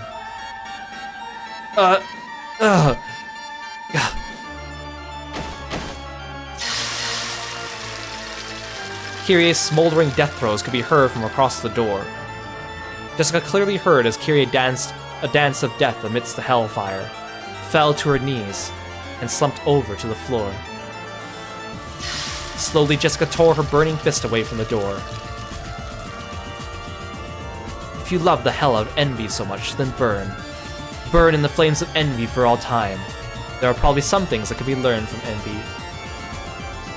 However, it's nothing to be praised, as going through it is no one's duty. It seems you were too proud after all, Aunt Kirie.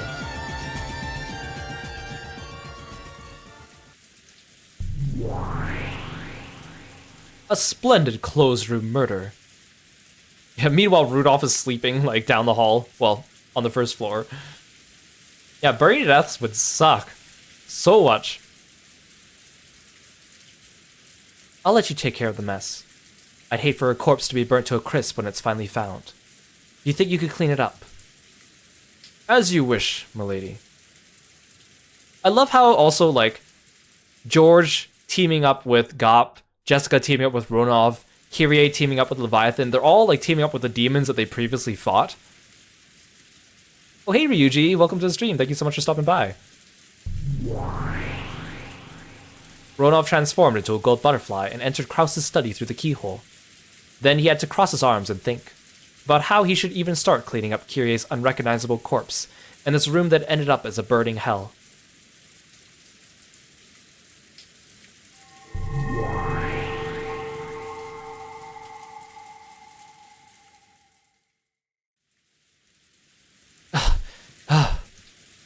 Jessica finally let out the breath she had been holding down in her chest.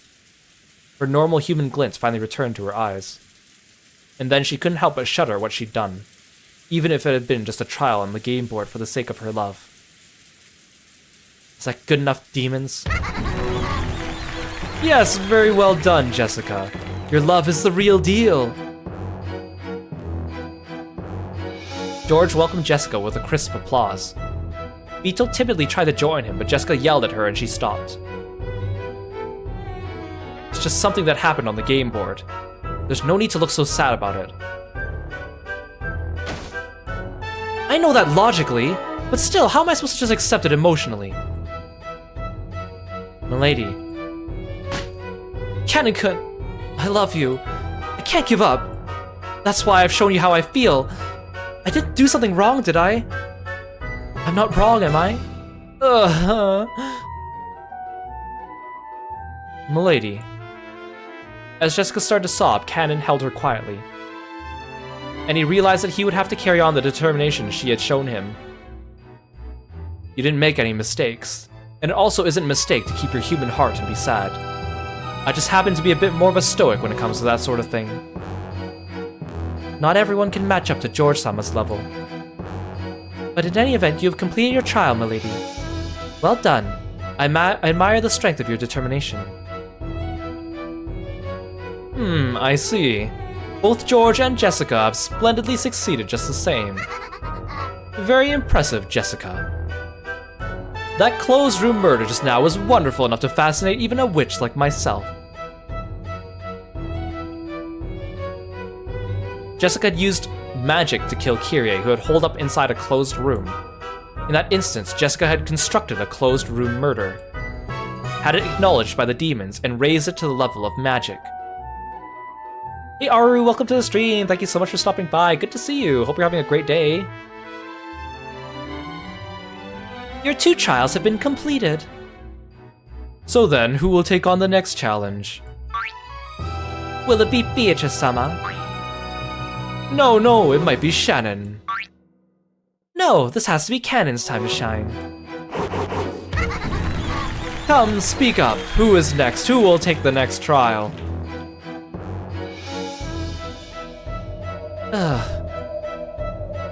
What witch would hesitate at committing murder on the game board? Even shyness can kill love. Alright, who will carry out the next murder of love?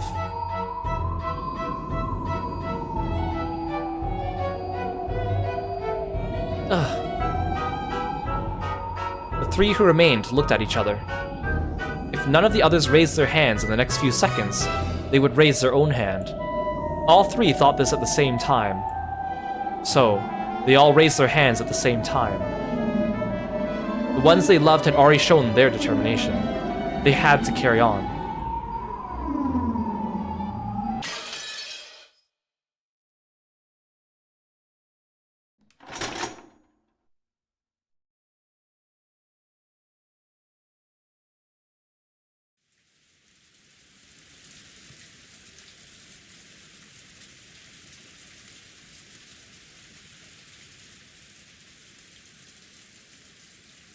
Rosa could be seen in the parlor.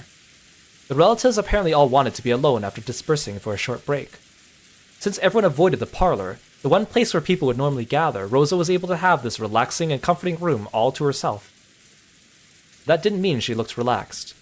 Her expression was heavy with gloom and weariness. The cup of black tea that she had brought from the dining hall had gone cold. Pleasant silence. Now that no one was in sight, Rosa's heart finally awoke. She was always treated like a kid in the conferences with her three siblings. She had no influence at all, but possibly because of that, she was apparently considered to be a neutral party. The siblings would often ask for her agreement, sometimes even treating her like a referee or a judge. I have to make use of that, and turn the discussion in the direction I want. I have to find almost 100 million yen by March. That was supposed to be my great commitment, a burden I bore to help support that man's business. Now I'm not sure anymore. If I pay off my debt, will he call me again? Don't make me laugh. Even if you do contact me after all this time, I'll be the one to refuse. But still, you're Maria's father. Please come and see her, if only just once.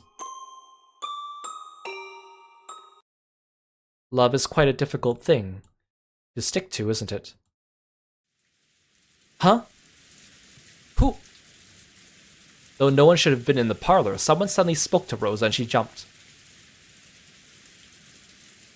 Just when did he get there? Cannon could be seen standing there, even considering that she had been deep in thought, to think that she hadn't noticed him at all. You startled me. Sorry, I guess I was thinking so hard I didn't notice you. Time to see what secret martial arts training Rosa has. I mean, after we saw her at the end of episode 2. Hey Trim, welcome to the stream. Thank you so much for the raid. Hello. Welcome. Hey Awesome Guy, welcome to the stream. Good to see you. Oh, thank you so much for giving him the shout out. Please go check out our friend Trim. Not only is he a really cool streamer, he's like a Blade-themed VTuber, which is already really awesome. He's a great singer. Fun, nice guy, plays a lot of awesome games with a lot of other friends of ours that we know. So please go check out Trim when you get a chance. Hey Jake, welcome to the stream. Thank you so much for coming by, and thank you so much for following me and being a Froggy friend. What were you playing, Trim? Did you have a good time? Did you have a good stream? I hope you had a good time. Feel free to sit back and relax for a bit. Oh yeah, and I always forget to introduce myself when people raid me. I'm Kiro. Hello, welcome, nice to meet you. I am the frog-themed martial artist, and we are reading Umineko When They Cry, which is a fantasy murder mystery novel, and we are heavily entrenched in the fantasy part of it right now, and the murders are happening, so that's a thing. We played some Moon Remix RPG. Ooh, that sounds cool. I hope you had a good time. Hope you're having a great day, and feel free to sit back and relax for a little bit. It's weird, but you kind of dig it. That's awesome. That's the best kind of combination. You startled me. Sorry, I guess I was thinking so hard I didn't notice you. Do you need something?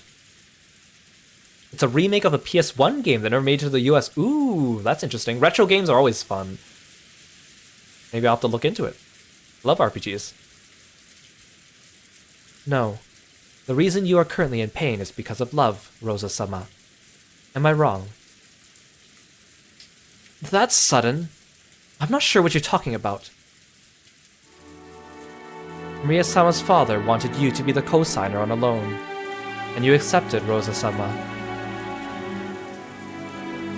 What a troublesome kid. You were listening to Kraus-Nissan from the hallway, weren't you? True, earlier this day, in this very room, Kraus had seen through to the fact that Rosa was bearing a massive debt because she'd become a co-signer on a loan. However, he hadn't said that her partner had been Maria's father. How's Umineko going? It's going well! We're in episode 6 out of 8, so we're getting closer to the end, and things are getting a bit more climactic and a little bit more nutty. So we're having a lot of interesting fight scenes today, which has been a bit of a treat, especially since the music is always very nice to enjoy in this game. Why did Canon know so much?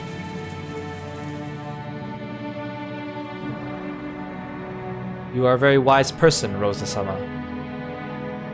You wouldn't have become a co-signer without thinking carefully about the consequences. I hadn't yet moved to his family register, but I thought of the man I would soon marry as my partner. If he couldn't borrow the money without my name, I figured that helping him was my responsibility as his future wife. And did that future ever come? No, it hadn't. So afterwards, Rosa was always alone, and Maria never had a father. However, time moved on. Nothing changed except that Maria, who should have been a symbol of their union, just kept growing like a living hourglass, measuring the length of the hell that Rosa had crawled through. Because of that, Maria's growth hurt. It's ironic. I tried to forget that man several times, but you know, forgetting him doesn't get rid of that debt. It was only natural. That's why she had to forget her love and do all she could to pay that money back. But you know, I also think of it this way. If I can manage to pay everything off, it'll mean that I've passed the trial of love that he gave me. I'll have to pay off my debt anyway, so how can I abandon my reward, the love I'll gain as a result, before it's over? Is it really so wrong to put off thinking about that until after I paid my debts? It may have been a trick of words that only those who had suffered through love could understand. Even Rosa was vaguely aware of the possibility that she'd been deceived. However, if she was able to succeed in paying back the loan, he might acknowledge her usefulness as a wife. When that happened, she might be able to regain that love. And if she abandoned that love, this debt, this trial that he had given her, would become completely meaningless. Yes, for her, the debt itself appeared to be a trial of love. Actually, the very fact that she tried to view it that way might have been the blindness of love, proof that she was still bound by her regrets and obsessed with the past.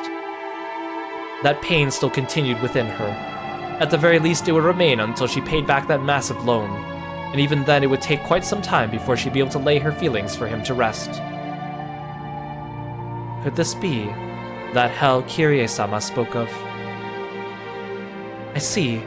I'm not sure what you're talking about, but there's no doubt my world has been hell through and through. And how can that be put to an end? Who knows? If anyone did, no one would be crushed by the disease of love. That disease is a serious one. It sometimes eats into a person for their entire life, spreading and hurting the people closest to them. Thanks for coming to the stream, Ash. Hope you have a good sleep. Rest well. Thank you again for stopping by. That disease was torturing her now as much as it ever had.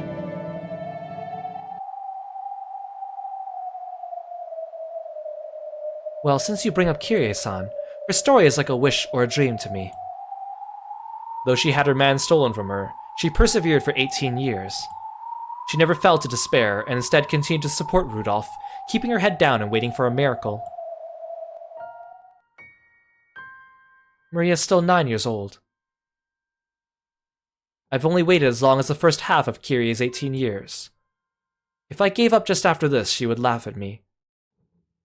Yeah, thanks again, Ash. I really appreciate you watching my old VODs as well. Hope you enjoyed reading, or watching 999. I really like that series too.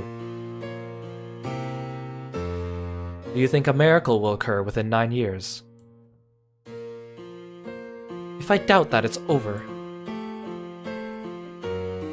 In a sense, I'm a ghost. I'm already dead.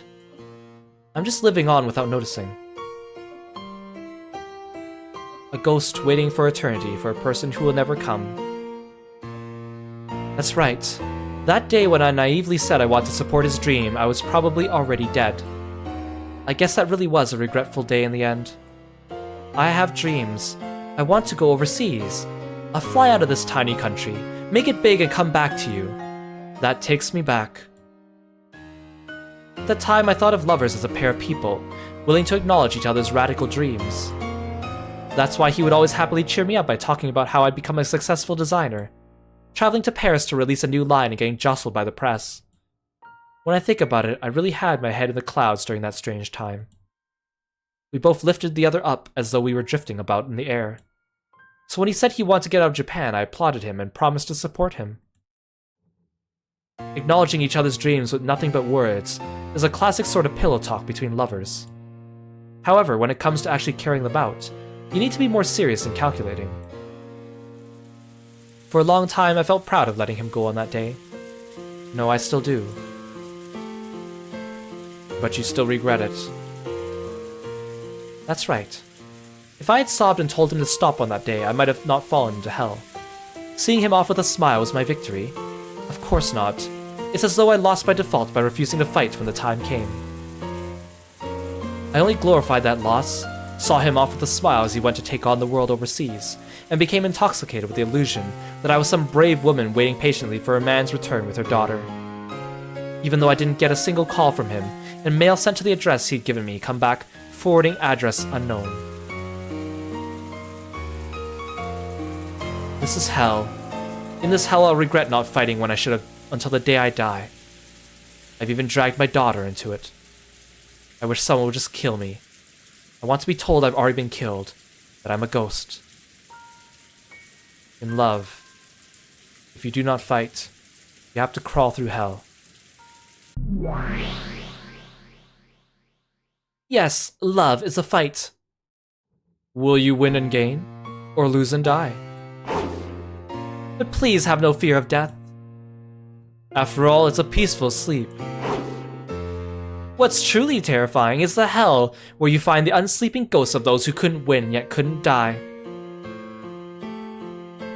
That hell has no end. The battle of love is cruelest for those who never even fought, but weren't able to die either. So in love, you've got to make it or break it. Dying in battle like that is liberating. They say the most torturous toxin for humans is made from love grown stale. The suffering it brings exceeds the tortures of the most twisted hells. She used this knowledge to try and embolden her double and little sister, encouraging her to take on any trial no matter how fierce. I understand. After all, when my desire to have Badler-san accept me one day wells up in my chest, I can feel the seed that resides there. It is up to me to kill that seed or make it bud. However, if I let it rot here in my chest, that poison will surely torment me forever. And that is the most fearsome torture in the world, even for us 1,000-year-old witches.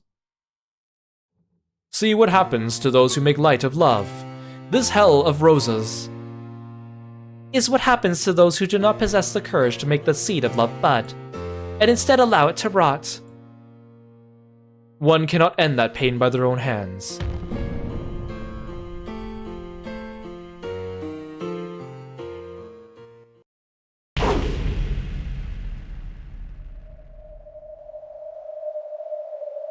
Huh? Just now, was that a red light?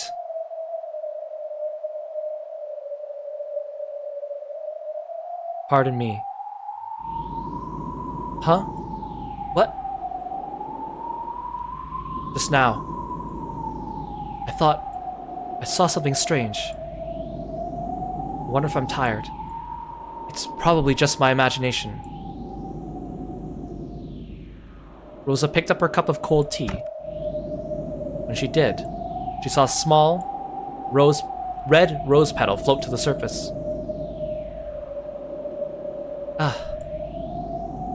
Rose.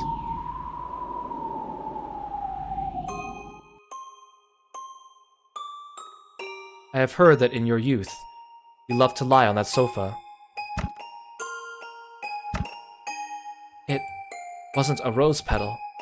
It was a drop of blood that had fallen from Rose's eyes.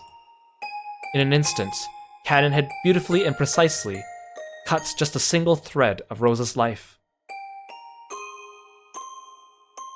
There was no wound on Rose's body. However, several drops of blood dripped from her eyes.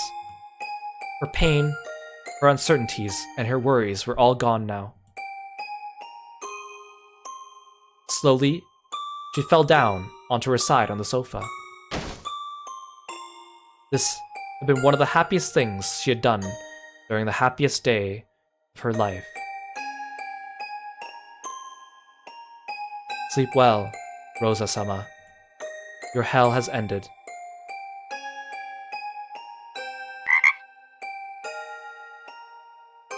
Hey, Office! Welcome to the stream. Thank you so much for dropping by and following me. Thanks for being a Froggy friend. Canon took a blanket out of a cupboard and gently covered Rosa with it. To anyone, it would have looked just as though Rosa was sleeping peacefully. Those demons had not exaggerated when calling this trial a battle of love. It was at least accurate on this cruel but unassailable fact, that those who have their love shattered meet with death. Now my part is complete. Did you see that, demons?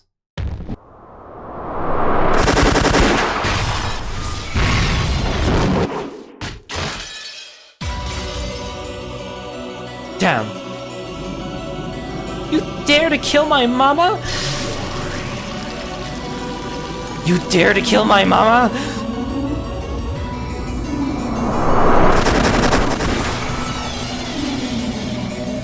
One of the two great witches of Marriage Sorcière, Maria. Though she was just an apprentice, the power sleeping within her had impressed even Beatrice to the height of her strength. In Maria's eyes, though Rosa may have been the Black Witch, she was also the vessel of the mother she couldn't help but love. Her anger at having that stolen from her was near madness. You dare to! Mama! Mama! Mama! Ugh.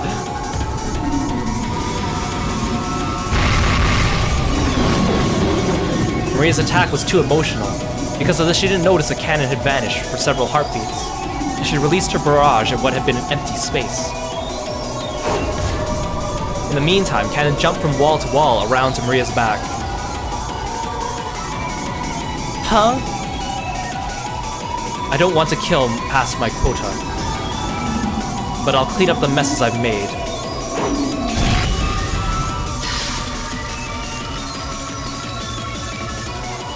Who are you? What are you? Diplomatic immunity. I won't let you target Maria or me. Damn. The red curved blade extending from Cannon's hand vanished in an instant. He tried hard to make it reappear, but when he attempted to use it on Maria and Sakataro again, it vanished once more. Because of Sakataro's power, he was unable to make either of them the target of his attacks. There you are. How long have you been there? Who are you? I won't let anyone bully Maria. Damn it! Maria finally noticed where Cannon was, and she slowly turned around. Cannon made his sword materialize yet again. But no matter how often he tried, it kept fading out like a flashlight with a bad battery. I won't let you get away now. I won't forgive you for the sin of stealing my mama away. I'll kill you. Just like Mama killed all of them, I'll kill you without mercy.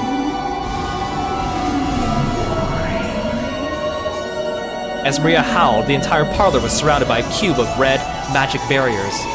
It was a closed room symbolizing a barrier that Cannon could never escape. Damn it! Not here! Cannon cursed his bad luck. Even though he had fulfilled his goal in the demon's trial, if he was killed here, he'd be dragged off the game board. Maria, Don't overdo it. Yeah, I won't overdo it. I'll be a little more gentle than Mama was.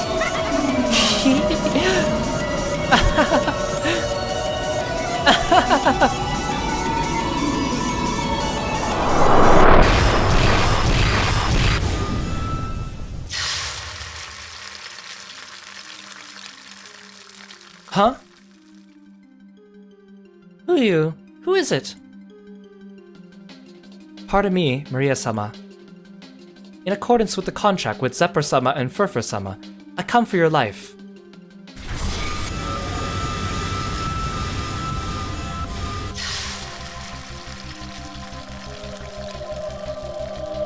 Shannon, don't get in my way!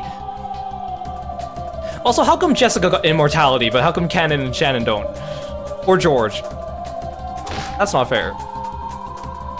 It's pointless, Shannon. I won't let anyone target Maria.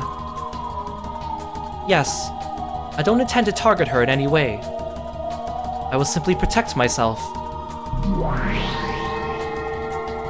A cylindrical, red, magical barrier surrounded Shannon as she stood in the center of the parlor. She made its brightness and thickness grow, and its radius suddenly expanded, filling up the room. It wasn't targeting Maria. This power was being wielded to protect Shannon's body. So Sakataro's power didn't make it disappear. Nea-san, would you let your feelings for Milady collapse in a situation like this? Get a hold of yourself.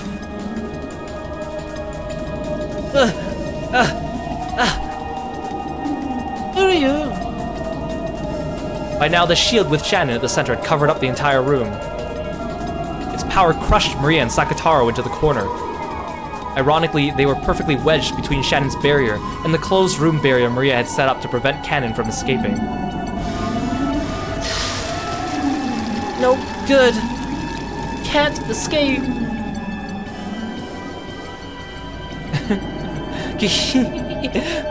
I see. This is a closed room.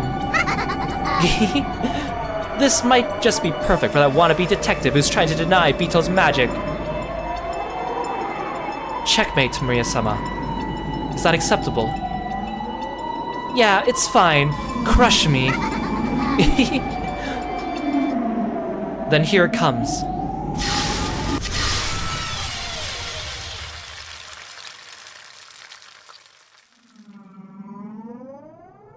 The entire room was filled with the red light of the shield, and the output and pressure was raised to their limits, then crushed between the shield and their own closed room barrier. Maria and Sakataro lost their forms, scattered into a golden splash and disappeared. Yeah, what a loophole.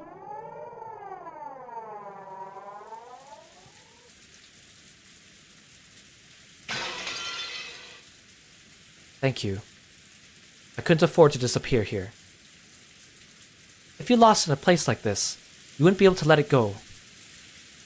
Yeah, I wouldn't give up if I lost in a place like this. Zephyr-sama, Furfur-sama, we have both finished our trials. Is that satisfactory?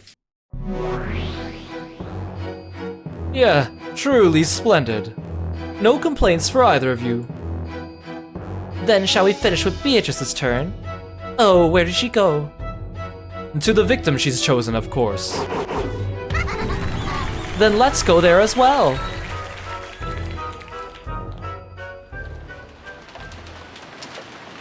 Yes, it's a closed room that Shannon entered. I wonder how you solve that mystery. I guess that's something you're gonna have to ruminate on.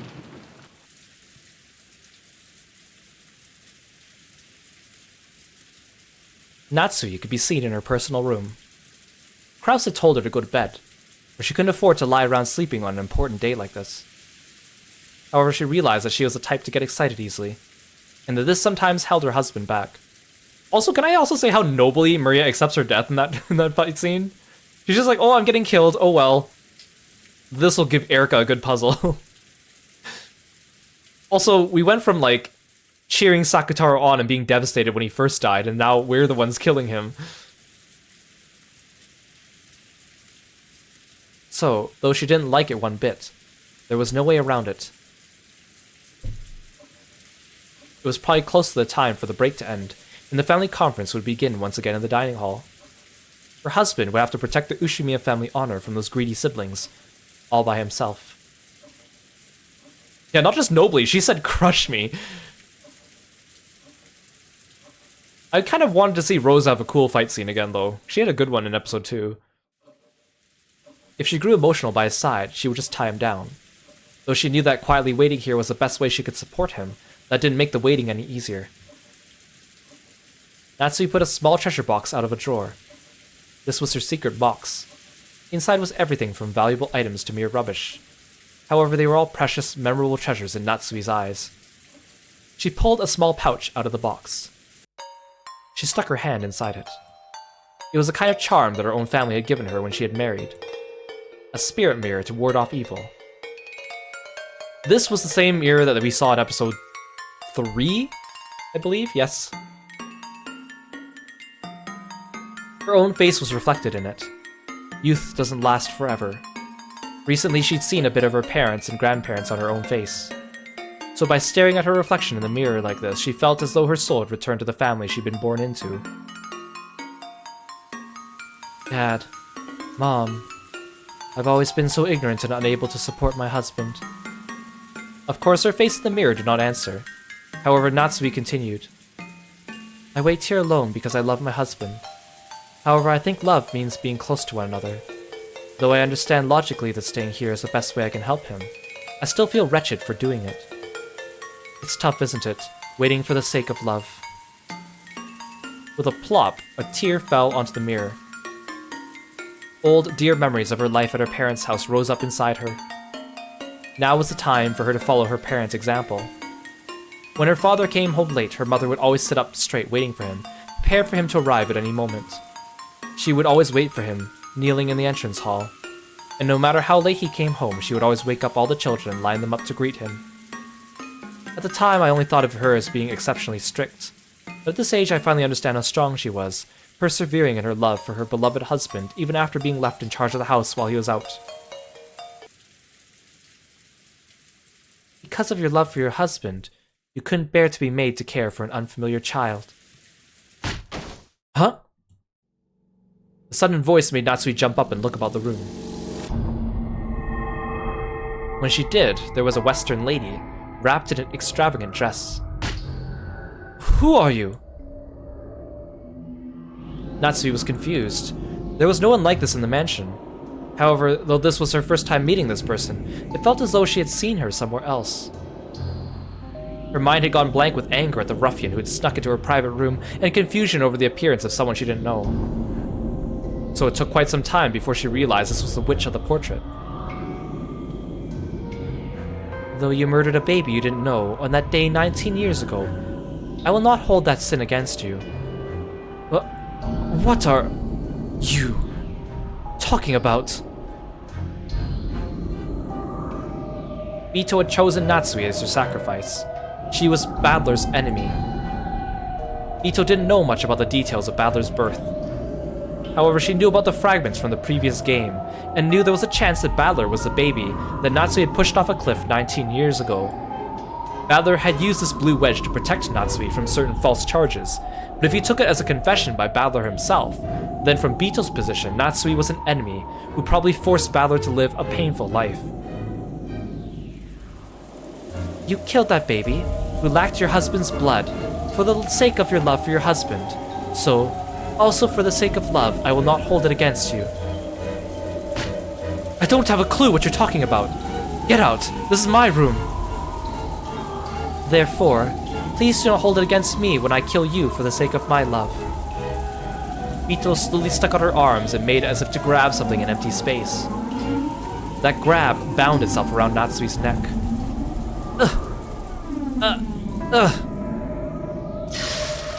Natsui's heels lifted up and a faint purple shape appeared around her neck. Natsui frantically scratched at her neck, trying to stop whatever was strangling her, but there was nothing there. So to an outsider, it looked just as though Natsui was standing on her toes in anguish, scratching at her own neck. Both pairs of lovers have shown their determination. I do not think that my love for Badler-san is inferior to theirs. Just as I will not blame you for your sin of 19 years ago, I would not blame myself for this sin.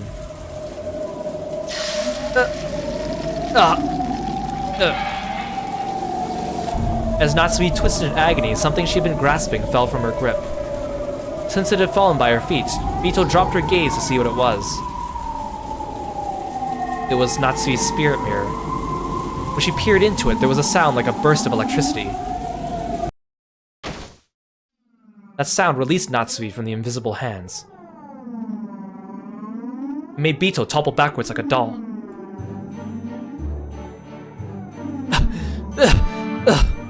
Huh?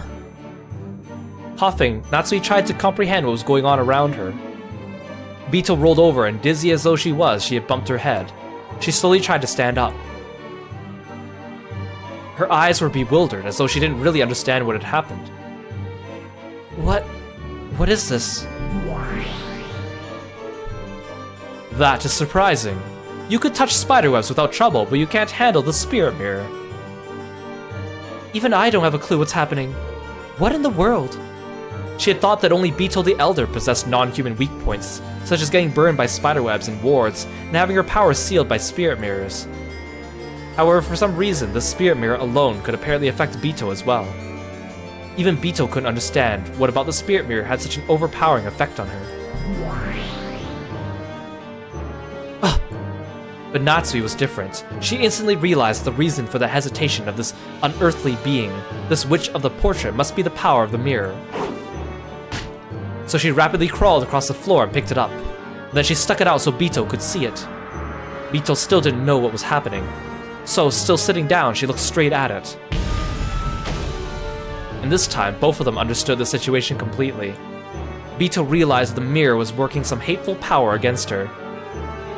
And Natsui realized the spirit mirror had the power to repel witches. Ugh! Why is the mirror...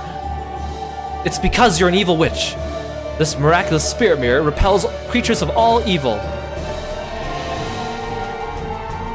Don't point it at me! With the spirit mirror still held out, Natsui cautiously closed the gap between them. She was cautious so as to prevent the other from suddenly lashing out and stealing the mirror, but she steadily moved to corner this evil. I do not know who you are. All I know is you tried to kill me. I know that you are a creature of evil, a fearful spirit of this mirror, or fearful of this spirit mirror. Begone, evil one. Bito didn't understand what was happening herself. She didn't know why she had to fear the spirit mirror. However, when she tried to look at this bright light let off by the spirit mirror, it pierced her eyes. Though she didn't understand why she must be afraid, she didn't understand she must be afraid. By now, Bito realized the spirit mirror was both terrifying and harmful. As it came closer to her, she felt an increasingly strong and painful burning sensation over her whole body, as though someone was approaching her with a hot iron. Yeah, Natsui the Exorcist. This is like some fatal frame stuff here, you know? She couldn't even open her eyes because of the mirror's bright, painful glint.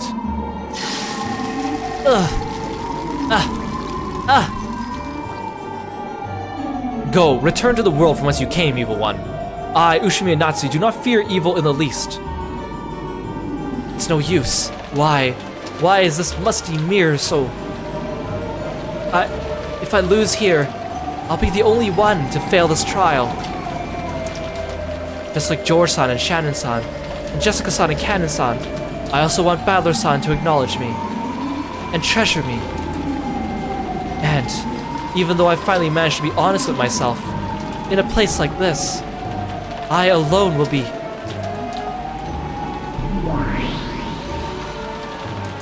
Are you giving up? Only you? Believe, a miracle of love will surely occur.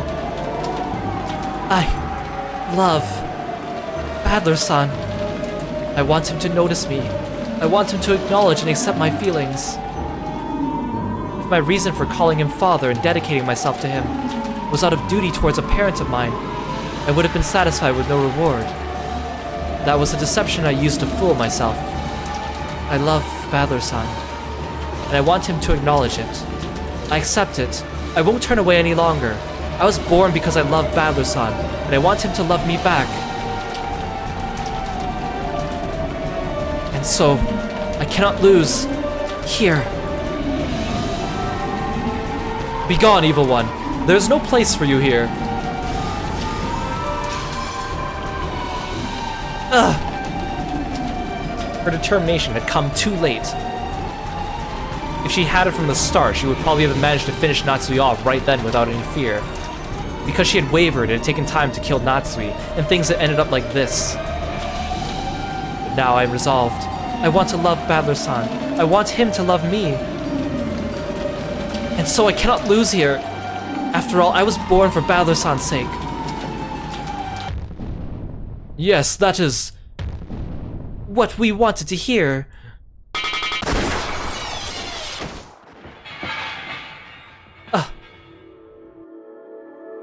Just after a sound like a beetle banging off all the walls filled the room, the spirit mirror was knocked out of Natsui's outstretched hand. It fell to the floor, and the stake flying around the room pierced through it with a crash.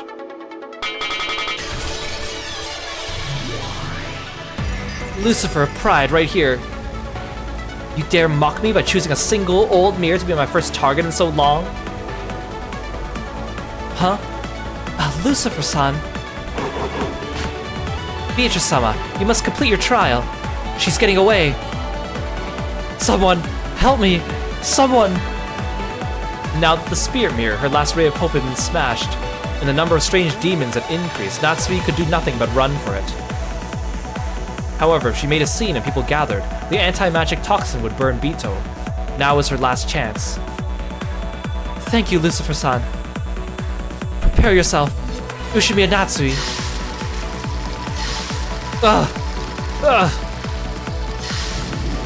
Once again, Bito choked the thin air.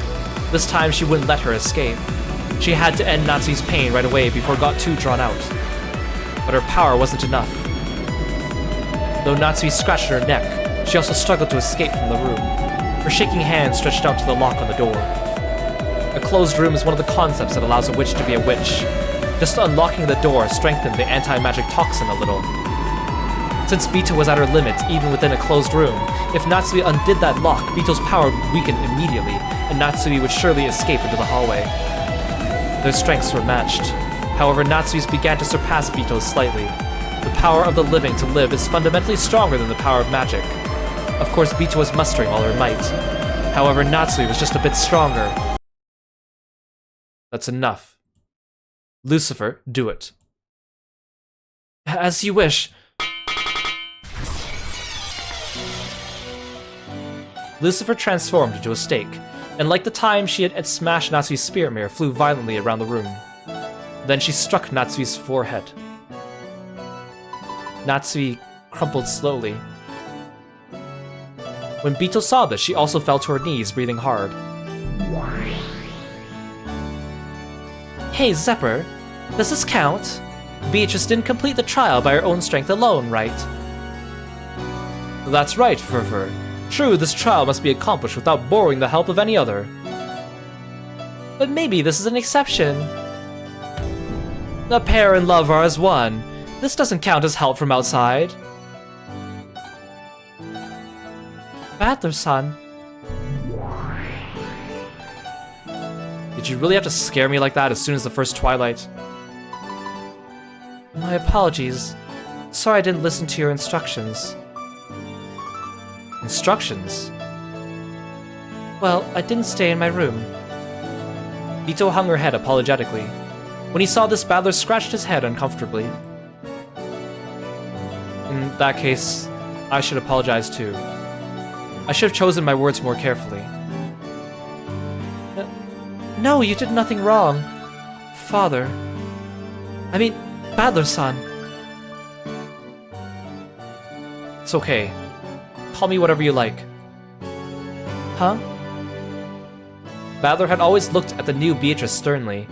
However, that was gone from his expression now. True, the old you may have called me just Badler. At first, I might have tried to force you to speak to me that way. But that would be pointless. You are Bito, but you're still you. You can call me whatever you want. Badler-san. Sure, that works great. Can't say being called father is really my thing. Yes. Earlier she had hesitated to just say Badler's name at all. if Balor told her to say his name without honorifics, she couldn't have done so right now. And even if she had, that might have hurt Balor even more. However, now she was allowed to call Balor by his name. You just had to look into her eyes to see how happy this made her. Also, I want to like recognize that Natsumi, she had like a badass moment at the end of episode 1, but she's just been like very unlucky since. And they even go through the trouble of mentioning that she's skilled with a Naginata, and we never get to see it. Like, come on. I heard from Zephyr and Furfur. It seems a strange game has been started. Yes. Sorry for getting involved all on my own. No problem. That reckless way you leap in before you understand really is just like you. And well, I've heard about the theme of this game. Apparently you're supposed to play it in pairs. Yes, that is correct, Lord Battler. If you can succeed in winning through our trial, we will bless the pair of you and bestow a miracle of magic upon you. Seems these guys have been giving their power to Bito's golden butterfly brooch. That means its effectiveness is guaranteed. We've been stuck with each other for a long time now. Nothing wrong with playing this sort of game every now and then. Battler-san. Oh, did you hear that, Furfur? It looks like Lord Battler is joining in as well. That's no surprise. After all, we've known since the beginning. Welcome to our trial, Lord Battler. So who will your sacrifice be? I've already done my part. Go and check if you want. Very well, Lord Battler. Very well, Lord Battler. Come, Furfur, let's go check. Yes, let's. But Zephyr, this means that all 6 lovers have succeeded their trials, right? What should we do next? The resolve of all 6 is the real deal. Let us test them further in the next trial. The 2 noisy demons disappeared. They had apparently left to go check on the sacrifice Battler had killed. And also, so that Battler and Bito, who could finally look at each other in the eye and talk, could have some time alone.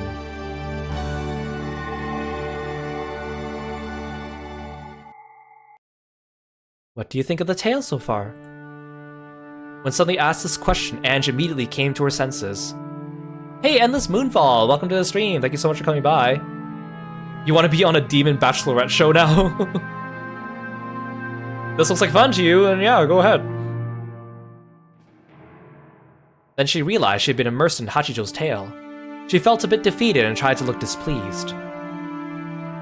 You cleverly tried to distract us with this love trial stuff, but exactly 6 people have died, setting up the first twilight.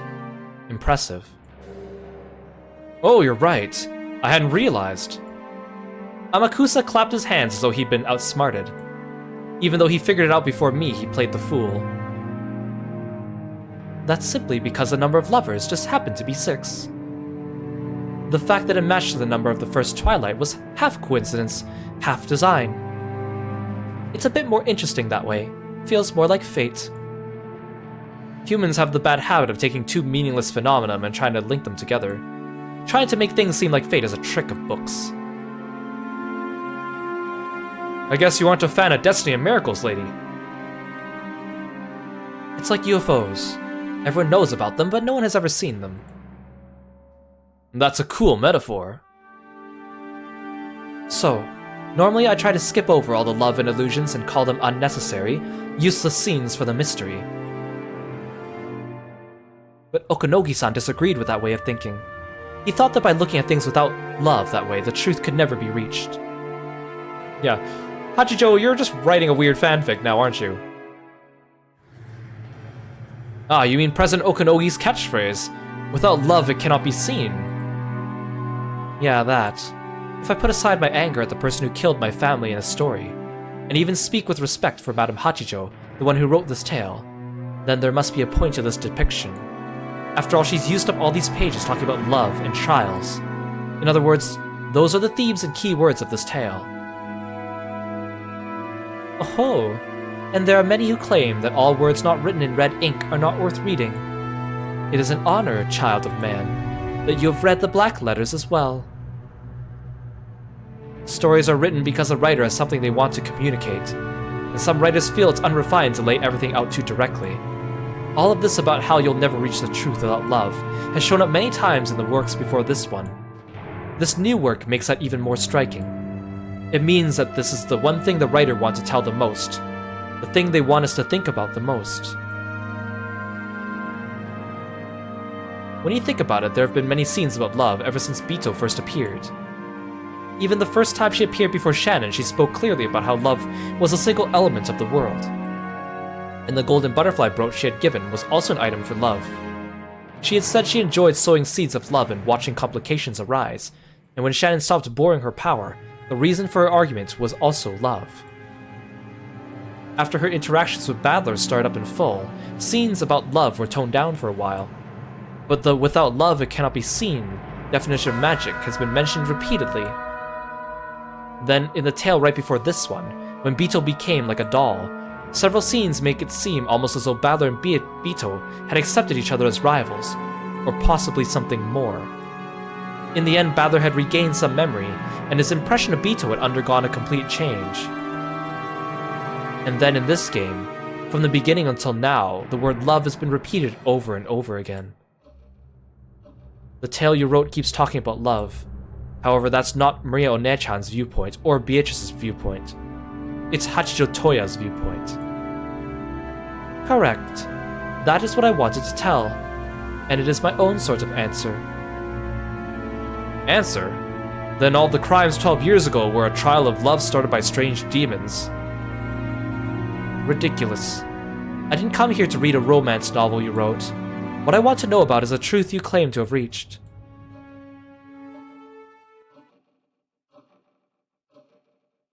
Foolish child of man. After reading all of this, do you still not understand? With an obviously condescending gaze, Hachijo shrugged. It was clear she was trying to provoke Ange. She was probably hinting that Ange should just go home if she was annoyed. If you're going to read my noble work and not even attempt to see whether you understand it, then get out. Normally Ange would already have thrown a fit and left. However, she couldn't do that. Though she didn't like someone else toying with her family's fates in a story, she was growing increasingly certain of something else as she read through it. Just as Hachijo's followers said, this tale really does have the same presence, the same scent as the tales written by Beatrice. The author was certainly different. However, because it reached to the real truth, it had the same scent. Ange was beginning to acknowledge this. Hachijo Toya was one who had reached Beatrice's truth. An endless witch like Beatrice who could add to the endlessly stretching parallel worlds of the cat box. If one has reached Beatrice's truth, they can create a new tale, whoever they are. With this new manuscript, I'm sure someone besides myself will appear and reach the truth. Those people will be qualified to create new tales of their own. So there will be even more endless witches. Yes, and these many endless witches will add to Beatrice's cat box tale. The more they add to it, the more people will reach the truth. When that happens, the very first endless witch, Beatrice, will finally be rewarded for writing such long letters, packing them in bottles, and throwing them into the sea.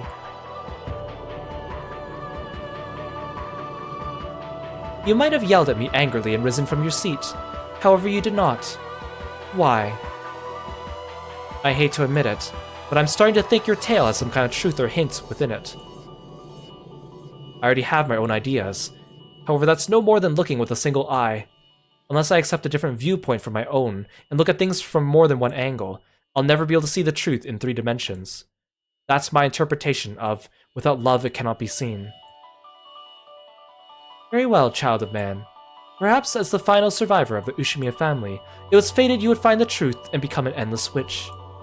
I exist only as a guidepost to awaken you as a true successor. Ange Beatrice. Sometimes I don't understand what she's saying. However, she knows something, and maybe if she actually reached the truth that she claims. In other words, I didn't learn the truth even after reading the 2 message bottles Beatrice left behind, and I'm now reading the tale after tale filled with hints. So these hints are challenges provoking me to think. Indeed. Perfect. I'll find this truth you say you've reached. It's a good thing I came here. That it is. I invited you here because you hadn't found it yet, child of man. Let the truth I see and the truth you see overlap. Just as you see things with a single eye, so do I. Now that I found you, I can finally see the truth with both eyes.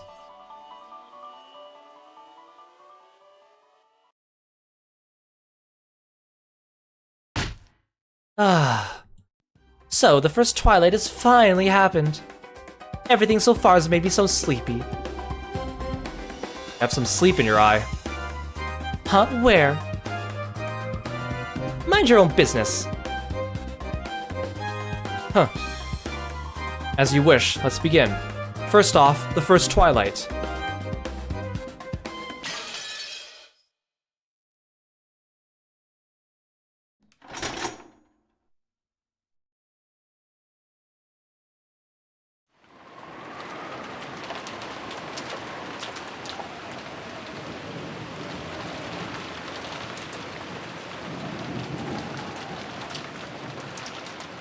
Erika was dozing off on her bed, so when a knock sounded on the door, it took some time before she noticed. She looked at the clock and saw that not much time had passed since she had lain down. Yes, who is it? I hope you have a good reason for knocking on the detective's door at an hour like this. That's right. I have one thing to say before we begin this game. Oh, that detective proclamation thing. Do as you wish. No, I mean the opposite. I say we raise the stakes. Raise the stakes? What's this? Now that sounds interesting. What do you mean? It's simple. Adler got a shot at us in the last game. So if Erika does the same in this game, we're only even. Wasn't the last game a tie? We failed to win a game that should have been a shoo-in, right? If that isn't a loss, I don't know what is. Right, Erika? Yes, my master. If I hadn't failed so miserably, we would have won that game easily. Oh, I get it. So this time you'll intentionally fight as a disadvantage by not making a detective proclamation and win despite that. You're scheming to not only wipe out your loss from the previous game, but to totally flip the score upside down, right? You intend to participate in the game Adler-san poured his heart and soul into with a foolish handicap like that. That is not only presumptuous, it's quite rude. You've got a point there. It sounds more like an excuse just in case they lose. True, you could also look at it that way. If they win, it's a great victory. But if they lose, Erika's side has a nice little excuse. Isn't that a bit unsporting? Don't worry, this bet is balanced on both sides.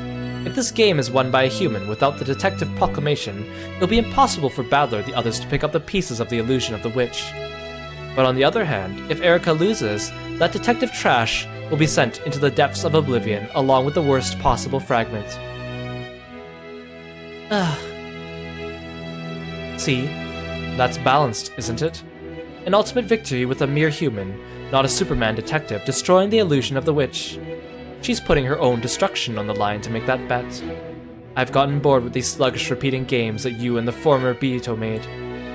So we're raising the stakes and settling it all at once. Well, that is true. If Badler makes it through this game, it'll mean that Badler has won Bito's game and the game will end. In a sense, it's a showdown you can't escape, right?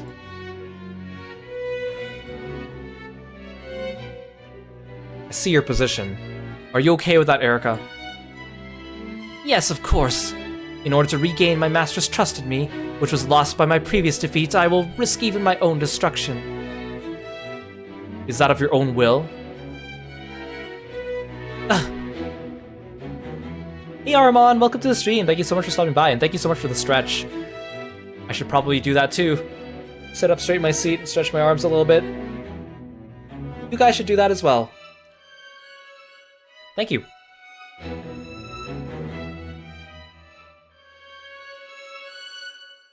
What's wrong, Erika? Answer him, okay? Obviously. This is my own will. I certainly will not lose. Even without the detective proclamation, I will defeat you no matter what.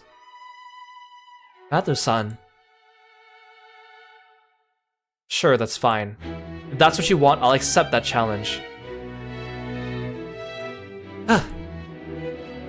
Thank you very much. I'll make sure you regret it. After all, when Battler played for the human side, he never had anything as convenient as the detective's authority. All he was allowed to do was use the blue truth and demand that Bito repeat things he said. Exactly. In a way, the last game was unfair. We failed to win despite that, which is why it was no different from a loss. Do what you want. If you feel like making a detective proclamation, do it whenever you like. I understand that you're holding it in reserve at the moment. As if I'd use such a thing against an opponent like you. Then get started, you two. I'm already starting to get bored. Leave it to me, my master. I will destroy the illusion of the witch for you without fail.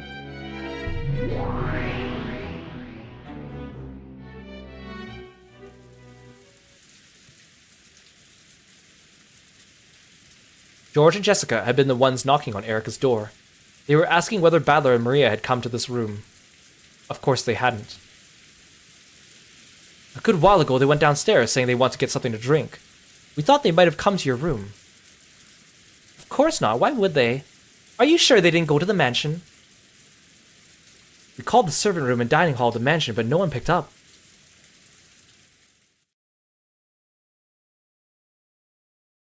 Please stay here, you two. I'm going to go check the mansion. Hey, it's dangerous to go out this late. How could a stranger sneak into the sealed-off island? Stay in that cousin room of yours. I'll contact you if anything happens. And tell the servant in the guest room, or also tell the servants in the guest house servant room not to leave the building. Bye. Wait a second, Erika-san. She's a strange kid. After speaking her mind and not listening to anything else, Erika had dashed down the stairs and rushed outside. The first twilight usually starts in the morning, but it looks like we've got an early fight this time. No crime has occurred in the guest house, so that means the stage of the tragedy is in the mansion. Though she had an umbrella up, Erika got drenched as she sprinted. She brashly licked the raindrops that dripped down her face. Erika was at her most energetic.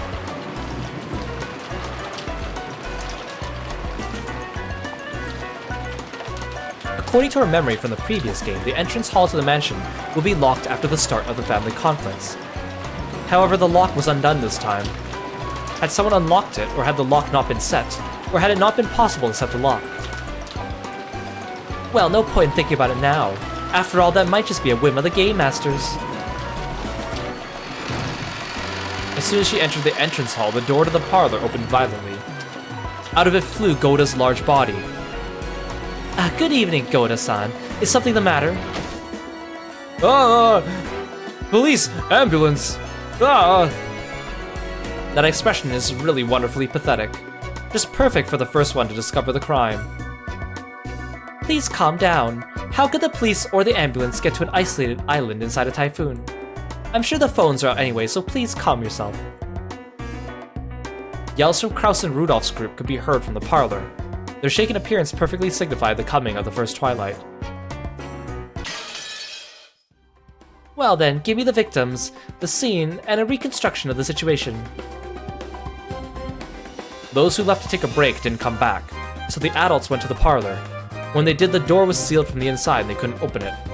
You'll see later, but the hat stand in the parlor had been used to bar the double doors from the inside.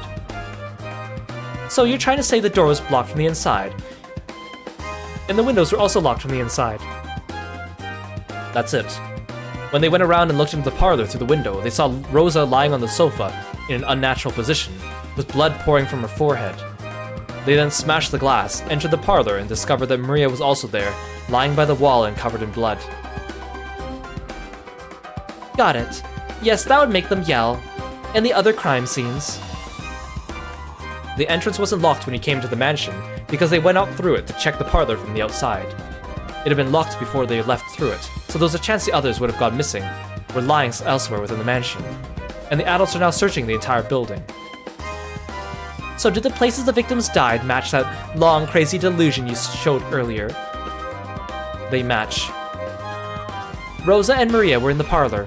Beyond that, Natsui was in her own room, and Kyrie was in Kraus's study. Ava was in the rose garden. No, wait, she was moved to the VIP room, wasn't she? Yes, Ava's corpse was found in the VIP room. That makes 5 victims. That's 1 short for the first Twilight. Who's the 6th person and where?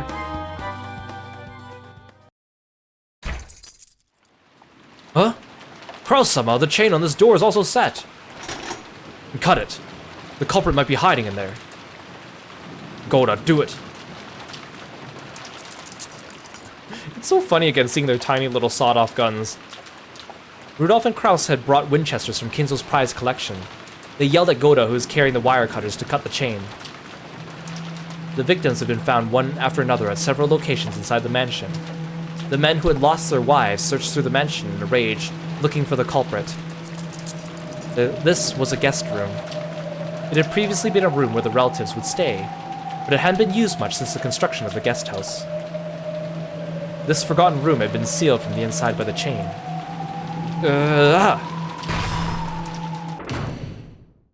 As soon as the chain was cut, Rudolph pushed Goda inside and flew into the room. Is anyone there? Get out! There's someone on the bed! Let's get some light, Aniki. When Kraus pushed the switch on the wall, the guest room lit up, and the figure lying on the bed came into view.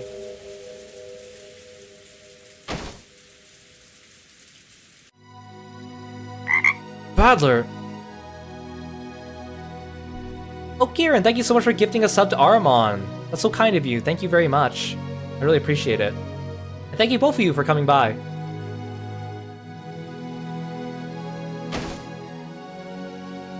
Damn it. What are you doing in a place like this?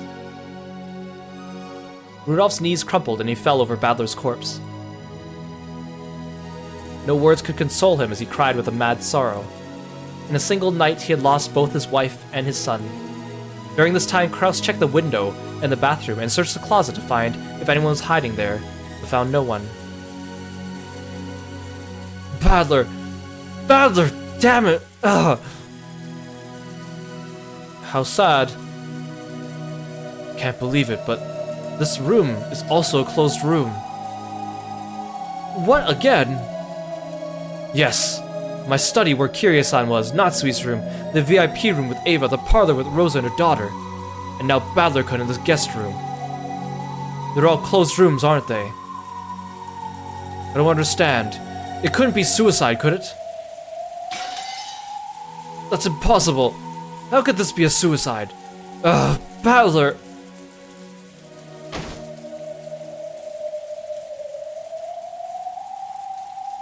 Oh.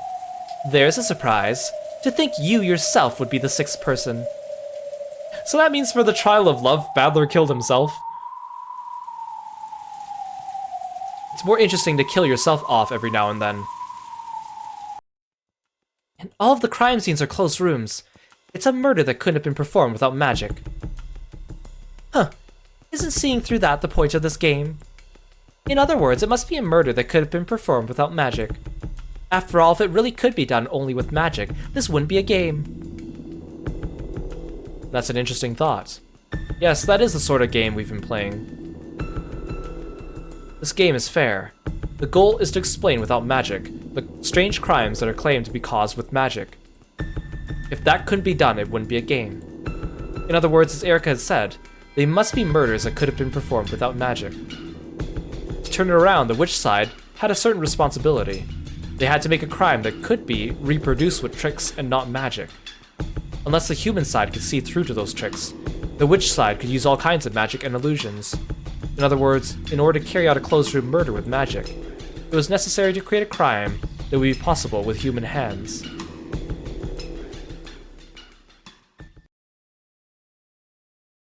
Now I understand. I see why when I ordered the 7 sisters to kill my classmates back at St. Lucia's, they couldn't do what I told them. And I understand the meaning of Mammon's words. Magic can only do what you can accomplish by your own hands, is it? At that time, if I had possessed the determination to kill my classmates... No, that's not it. At that time, if I had been capable of killing my classmates, capable of pulling it off, then the 7 Sisters of Purgatory would have probably pulled it off for me. They could only accomplish what I could do myself. No, that's not it either. They could take what I had accomplished and turn it into magic. However, because there had been a great number of witnesses in that classroom, it would probably have been impossible. It would have been burned by that anti-magic toxin Murio Nechan and the others always talk about. However, if I had called those classmates out somewhere without witnesses, and if I had succeeded in murder, at that point the Seven Sisters of Purgatory would be capable of carrying out magical murder. Even with magic, witches cannot do things they cannot accomplish by themselves. They can only adorn things they are capable of doing with magic. Interesting. And that is because those who accomplish something without using magic later claim that magic was used and call themselves witches. This Erika person has understood that since the beginning. That's why she will never surrender to witches. She is confident it must be explainable with tricks. The old battler was toyed with so frequently because he did not possess that conviction. Once you see through that rule, the witch loses any chance at victory. That's why they have to make their opponent surrender, before they see the truth of that rule. The longer the match is drawn out, the more hints are given. The greater the witch's overwhelming disadvantage becomes. Once again, this reasoning keeps spinning around in circles. Why did Bito let this game get drawn out until she lost?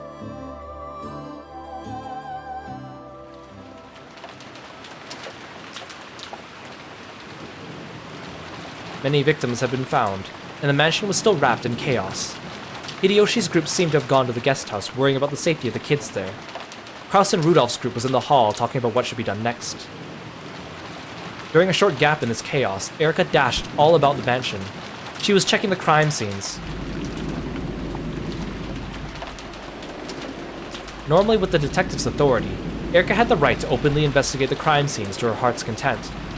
However, this time she hadn't yet made use of that authority.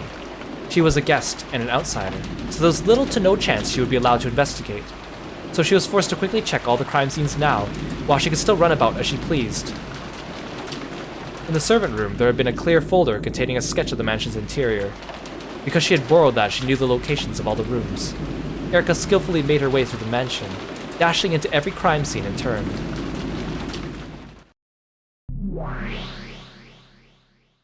Lady Erika, I believe you know, but allow me to warn you, just in case. Yes, what is it? It is true that you have an incredible photographic memory, Lady Erika. That, combined with the detective proclamation, is what made it possible for you to avoid being deceived by anything.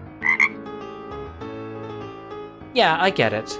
Since no detective proclamation has been made about me, even my photographic memory doesn't count as foolproof evidence.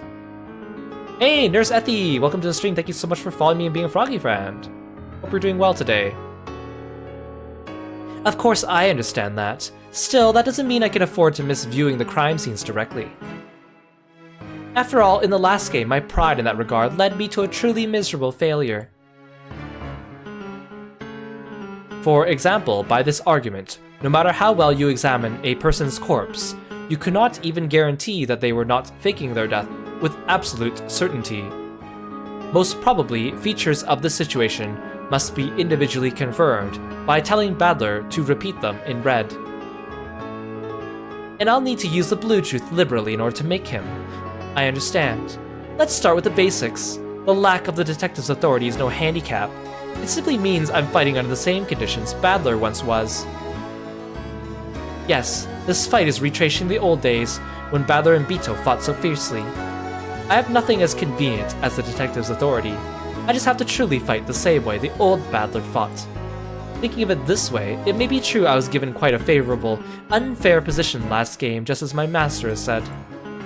It may be difficult without the detective's authority, which is also my pride and honor as a detective. But I won't let that be a handicap. I know what magic is, and I'm fully aware of how to fight with the red and blue truths. I know the way to fight in this game many times better than the old Badler did. I quickly visited the VIP room, Krause's study and Natsui's room on the second floor, as well as the parlor and the guest room on the first floor, this time checking with my own eyes as I had failed to do in the last game. First off, all the scenes were made to look like closed rooms. Probably of special note was the fact that the master keys could have nothing to do with the trick. The closed rooms were all made without relying on any elements that could be locked or unlocked from the outside by a master key or something else. The windows were locked from the inside, and the doors were all locked and chained. A master key could get around all the locks on the doors, but not the window locks or the chain locks. I haven't yet had Badler confirm that it's impossible to manipulate those from the outside, but I'm sure he'll be able to say it in red. It'll be stupid otherwise. I understand. Right now, I am a mere human. I can't even properly confirm the death of the corpses. Last time I neglected to check the corpses and let a massive bit of magic get by me. I won't fail like that again. If I did, I wouldn't be able to face the master I am so indebted to.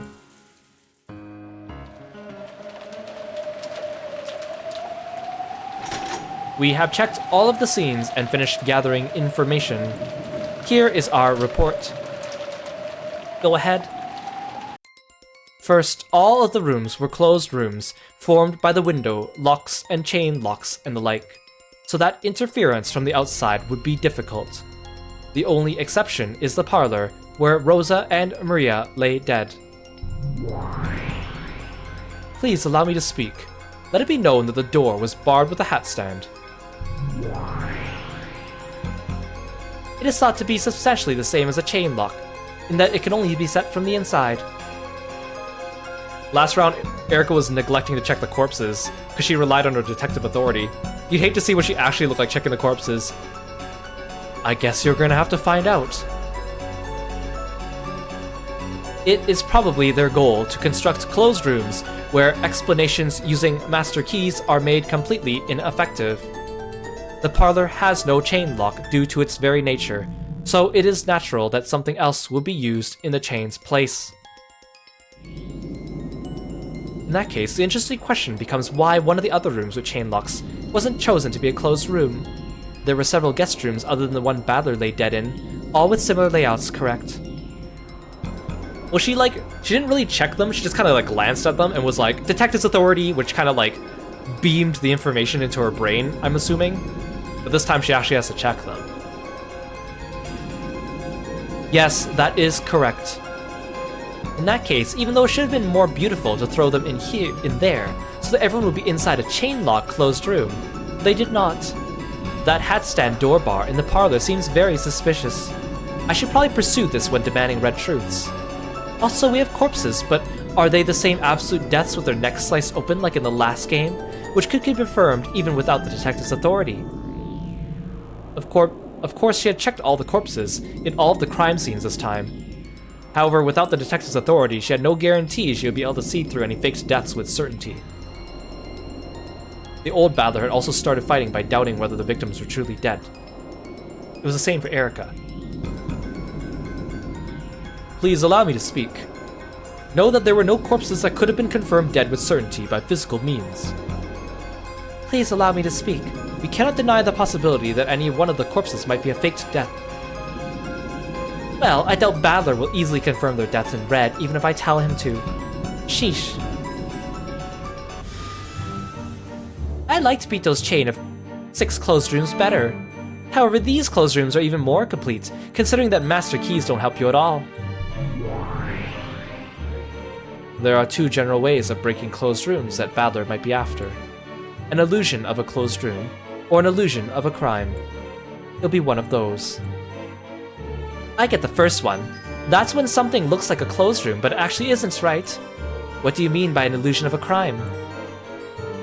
An illusion that makes it seem as though a crime has occurred. In other words, are they really dead? Well, that's dumb. If the people inside are alive, handling any kind of closed room is like pissing in a toilet. Still, with this closed room, it's pretty hard to think of any other answer. What about the endless possibilities of manipulating the chain lock from the outside? We don't know if there are secret doors, ways to kill from a distance, chances of suicide, or even whether these are complete closed rooms in the first place.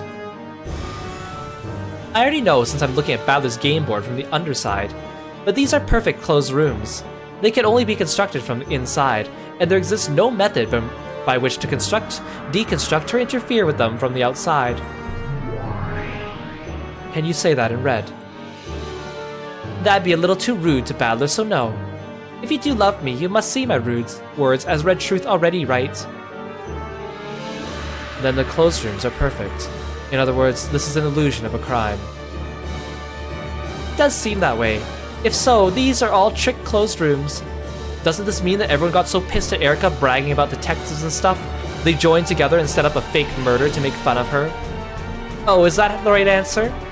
I'm like a super detective. Unfortunately, this isn't a fake. The victims really have been killed. Huh? You don't mean by 24 o'clock on the second day, right?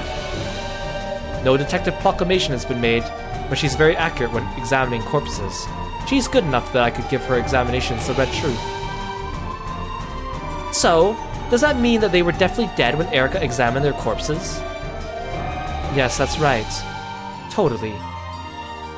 But you won't say it in red for her, right? And that poor Erika must want it so bad. Well, she isn't even the detective this time around. I won't give her any red. Still, that makes it incredible.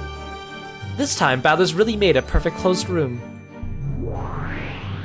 Oh yes, I believe you're right. Will Erika be okay? It looks like an ordinary closed room murder at a glance, but this one's pretty nasty. Won't this load be a bit too heavy for Erika without her detective's authority?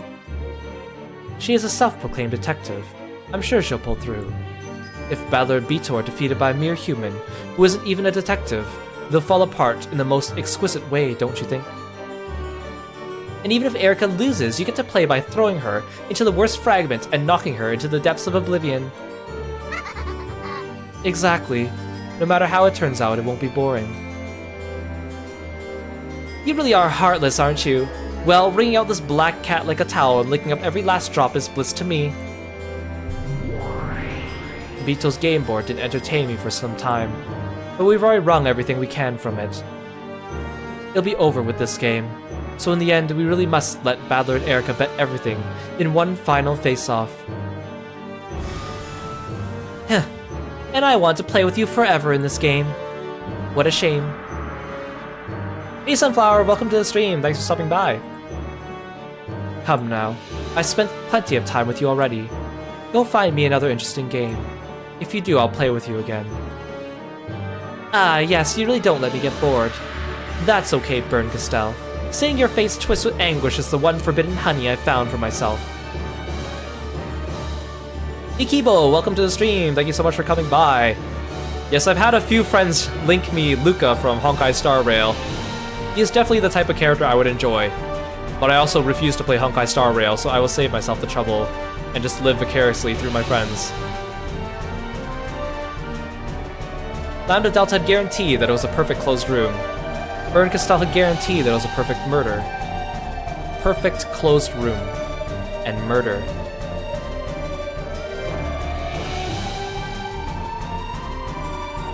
The witches hate a killjoy, so they haven't said anything with the red truth yet. Pursuing that was the rule for Balor and Erika.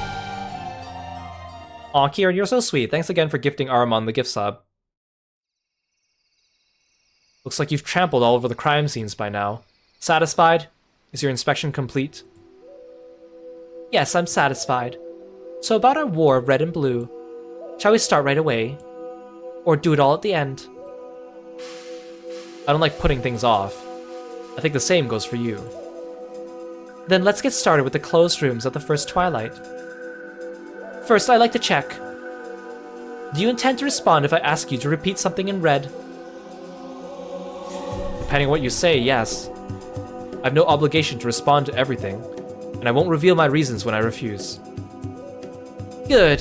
Then let's start simple and confirm the definition of a closed room. Delanor, please read it aloud. Understood. We demand that the following be repeated. Delanor spread out one of those scrolls that some official would always spread out when announcing the king in Western fairy tales, and read it aloud. First, the rooms with the 6 people in them are closed rooms. Acknowledged. Of course, that's only until Goda and the others sever the chains and destroy the closed rooms. Yeah, I have no desire to start any new gacha games. I already love Granblue a lot. I like Arknights, although it's not the same type. I like the gameplay, I don't really care about the story that much. The characters are fun. I'm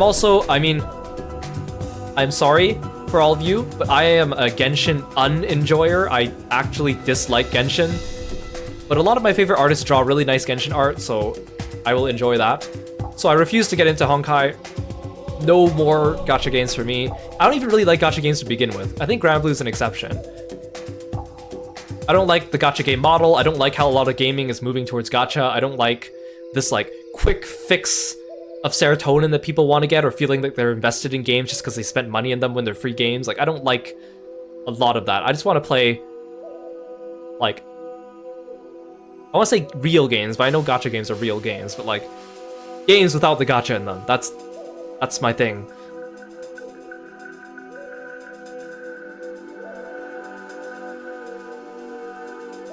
At a nod from Delanar, Cornelia, who stood behind her, started taking notes. Also, I mean, it's not Genshin's fault, but the Genshin fandom is kind of... I'll leave it at that. Second, the definition of a closed room implies that it is impossible to construct from the outside. Acknowledged. In other words, no trickery done from the outside can construct a closed room.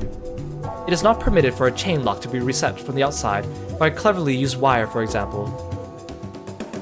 I didn't need you to tell me that. Delanar, please continue. Third, the definition of a closed room implies that all forms of interference that pass between the inside and outside of the room are prevented. Acknowledged. However, I won't deny the kinds of interference that you'd expect from a normal room, such as knocks, voices, and the extension phone line. Fourth, at the time of the deconstruction of the closed rooms, none existed within the rooms except the victims, Natsui, Ava, Kyrie, Rosa, Maria, Badler. Acknowledged. In this way, they could confirm whether or not the culprit had been hiding inside a closed room. If the culprit had slipped out of a room after the discoverers had noticed the murders and then walked away, it would have been possible to construct an illusion of a closed room. Because Badler had acknowledged their statement with the red truth, the possibility that the culprit and the victim had both been inside the closed room at the time of the crime, and that the culprit had hidden under the bed and snuck out after discovery of the crime, had been denied. Fifth, no murder was committed after the deconstruction of the closed rooms. I refuse. Why? Because the victims really were alive after the closed rooms were destroyed? So Kraus and the others who barged in were the culprits and committed the murders then? In other words, they were post-closed room murders. Is that why you refuse?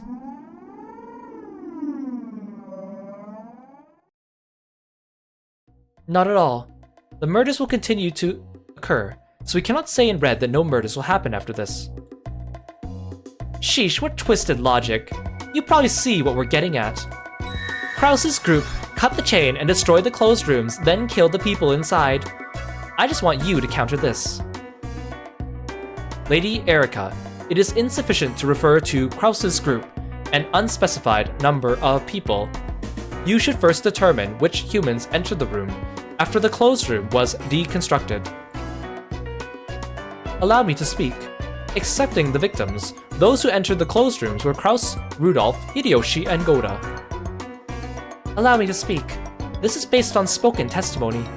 Know that there is no proof others did not enter. I know that already. Let's have you repeat that. After the deconstruction of the closed rooms, then excluding me, then only Kraus, Rudolph, Hideyoshi, and Goda entered the rooms. Yeah, I guess Hideyoshi was with them, but we didn't see it. Sure. Acknowledged. However, this only applies to the current point in time.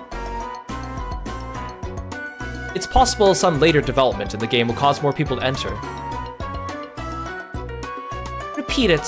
Kraus, Rudolph, Hideyoshi, and Goda are not culprits. Badler put his finger on his chin deep in thought. This word culprit was fairly broad, and it might serve to greatly restrict the darkness of the witch. Why not answer? If we refuse, their blue truth naming Kraus and the others as culprits will remain. Sure. I'll acknowledge it, but I'll make the language more strict. Kraus, Rudolph, Hideyoshi, and Goda were not involved in the murders of Natsui, Ava, Kyrie, Rosa, Maria, and Badler. And that means it was also impossible for any of the other humans who didn't even enter the closed room to have been involved with the murder, doesn't it? Who knows? Think about it yourself. If you think you can build up some blue truth for how a closed room murder can be committed without entering the room, then I'll respond with the red truth. However, I only need to destroy one of the blue truths you'll be presenting from here on out. In other words, even if you do manage to use the blue truth and explain this away with some long-distance closed room murder trick X, I don't necessarily have to counter that with the red truth. These are the rules of the Witch's game. Ange had confirmed these details with Bito in the 4th game. The Witch side lays out riddle after riddle that it claims are impossible to carry out except by magic. The human side must use the blue truth to argue they are explainable with tricks. And if they fail to make a counter-argument with the blue truth for even one of the riddles, that riddle will be considered to have been done by magic. And it will be impossible to deny the existence of a witch. In other words, the witch side only needs to protect any one of its riddles. However, the human side has to fully explain all riddles with the blue truth. And even if the human side manages to explain all the riddles with the blue truth, if any one of them is successfully countered by the red truth, the witch will win. This was why, like the strategy the old Bito had adopted at the end, it was sufficient for the witch side to put off the red text counter-arguments until the very last moment, then make a single strike at their opponent's most fragile spot. In any event, you refuse to repeat that last one, right? Don't get the wrong idea. I don't give out red for free. Yeah, Balor is so cheeky. Look at all the cocky expressions he has in this episode. Ugh. From the witch's side's perspective, repeating statements made by the human side is just a supplement to make sure they haven't misunderstood the question. Therefore, they had no obligation to respond to extremely broad demands.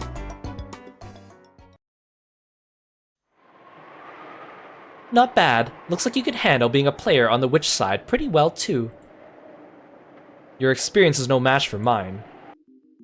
Tch. Eleanor. Let us continue. Next, the victims did not die by any method other than homicide. You wonder if there's a red-blue truth database out there? Yes, the Umineko wiki, for each episode there's a solutions page that goes over all the red that is said, all the blue that's said, and then debunks them and says what the actual solution is. So don't search them up, because they'll spoil you, but they'll be really fun to look at once we finish episode 8. In the meantime, ponder by yourself. How do you think these could have been done? Acknowledged. Of course, there were no suicides or accidental deaths. 7th, the victims. That's enough, Eleanor. Are you sure? There are still items. Yes, that will do fine. I've confirmed the status of the crime scene. From here on, it's time for me to argue back with the blue truth. Sure, fine. Let me hear your masterful theories.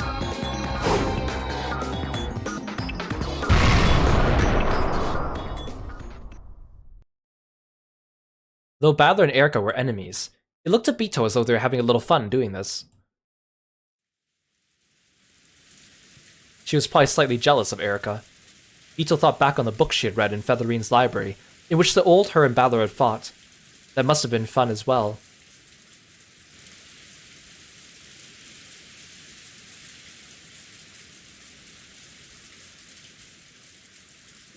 During a short break in the family conference, a horrible, brutal mass murder had occurred.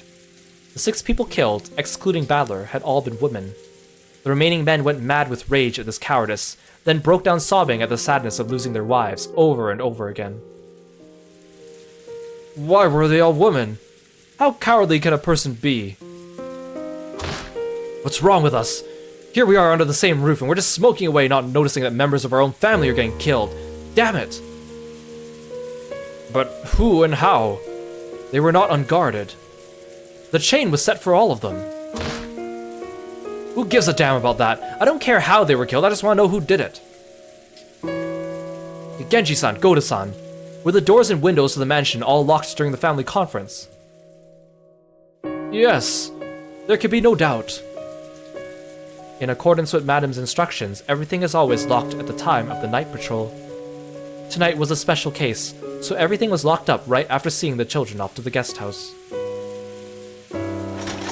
How is that possible? I mean, Balor and Maria-chan were inside the mansion, right? They shouldn't have been able to get in, right? If everything really was locked up properly, that couldn't have happened. Doesn't that prove the building wasn't completely locked up? Well? He was arguing that Goda's failure to lock up properly might have allowed a stranger to sneak in. At the very least, none of them had known that Battler and Maria had visited the mansion. If those two had come and found everything locked tight, they wouldn't have been able to get inside. If they had rung the doorbell, Goda would probably have heard them from the servant room, but Goda said nothing of the sort had happened. However, they had entered the locked mansion, or how they entered the locked mansion was a complete mystery. This is merely an idea, but... For example, what if Madame or someone happened to be near the entrance, noticed Battler-sama and Maria-sama knocking on the door or ringing the bell, and let them in? That couldn't have happened. You were in the servant room then, right, Goda-san? Isn't there a chime in the servant room that goes off when the front door opens? There's no way you wouldn't have missed anyone. Well... At the time, Goda was serving drinks, as you requested, so he was not in the servant room. Why was there only one servant in the mansion on such an important day? Why was someone as important as Genji-san on duty in the guest house? Does that make any sense? Why was the servant room left empty? My wife formed those shifts. She probably hoped that Goda would be kind enough to serve some fashionable drinks throughout the family conference as well. But Kraus Nissan, this is the family conference, right? The most important day of the year, right? Why was Goda-san left as the only person on shift in the mansion? If there had been just one more person, everything would have been different, wouldn't it? Right? With a half-crying, half-enraged, jumbled-up expression, Hideyoshi yelled at Goda. Of course, the culprit who killed everyone was the most to blame and the most despicable. However, even if he understood that, he needed to let off some emotions by hating someone he could see.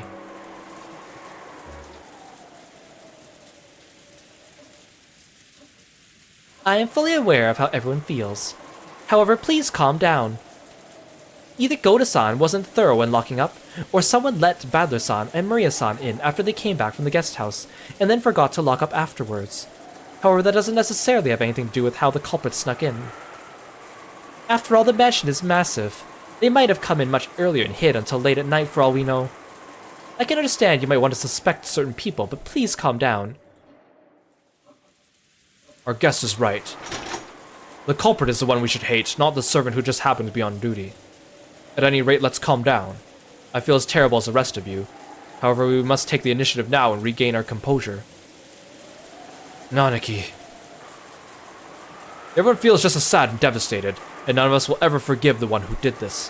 For that reason, we must regain our composure. He is right. I still have George. Kraus Nissan still has Jessica-chan. And Rudolph-kun, you still have Ange-chan waiting for you to return, right? It's still too soon to start pointing fingers. Yeah, Goda, I don't hate you even though it was your fault. Goda's so funny, he's such an easy target. The culprit is still on this island, and we can't be sure this tragic crime is over. We need to stay calm and prevent any further tragedies. So I mentioned earlier that originally they planned, or Ryukishi planned to have Goda have an affair with Natsui, but then they cancelled that part of the plotline. Apparently, originally Goda was supposed to be a chauffeur instead of a chef, but then when they moved the setting to an island, they decided to make him a chef instead. We could have had chauffeur Goda. Erika's words softly consoled them and gently admonished them. If a servant had said the same thing, Rudolph would probably have jumped on him. However, since it had come from the lips of a guest, a neutral party, it seemed to reach their ears. Let's stay cool. We have 3 grown men with us and guns as well. Judging by the pattern of the murders, the chances of the culprit having a gun are low. In other words, as long as we keep our heads, the culprit no longer has any way to touch us. She's right. We can't let the culprit do as they please any longer on our island. Let's find the culprit. We're in the middle of a typhoon. They can't escape from this island, and there's only so many places they can take shelter from the rain in. This island is larger than you think. Unfortunately, it would be difficult to search the island with this many people. After all, if you found the culprit, you might shoot them to death on the spot, as you are now. If the frightened culprit has run into the deep forest, you won't find them easily. Right. We should just wait for the typhoon to pass. Have the boat call the police for us, let them thoroughly search the island. The police are incredible. They'll bring hundreds of people and pick through it with a fine-tooth comb. That forest may be deep, but they'll definitely smoke the culprit out. The most important thing now is to make sure no more of our beloved family members are taken from us. Rudolph, if something happens to you, what will happen to Ange-chan back home? Kyrie, Badler, damn it. I never had a chance to tell you the truth. Kraus-san, I'm sure that everyone in the cousin room is extremely agitated right now. If you show them that you've regained your composure, I'm sure that will help them to relax a lot. Would you mind heading up there? Good point. We have to talk with everyone about what we're going to do next. Please go up with him, Genji-san and Goda-san. I'm sure Shannon-san and Kanon-san and Kumasawa-san are all very agitated. Yes, I'm sure everyone is quite agitated. Are you certain? Is there anything else we can help with? That's why I want you to go with Kraus-san. I want you there to help him if something happens. I'd like for the rest of us to check and see everything's locked up here. We'll head up soon, so please go on ahead. Understood. If you need anything, please call us. Yeah, Erica be like, nope, that won't do. Everyone, we're gonna split up right now.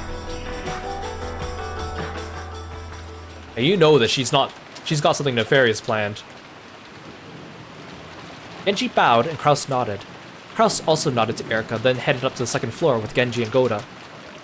In times of confusion, when only men are around, it's easy for a composed member of the opposite sex to take the initiative. Even without the detective's authority, she was able to control them quite naturally.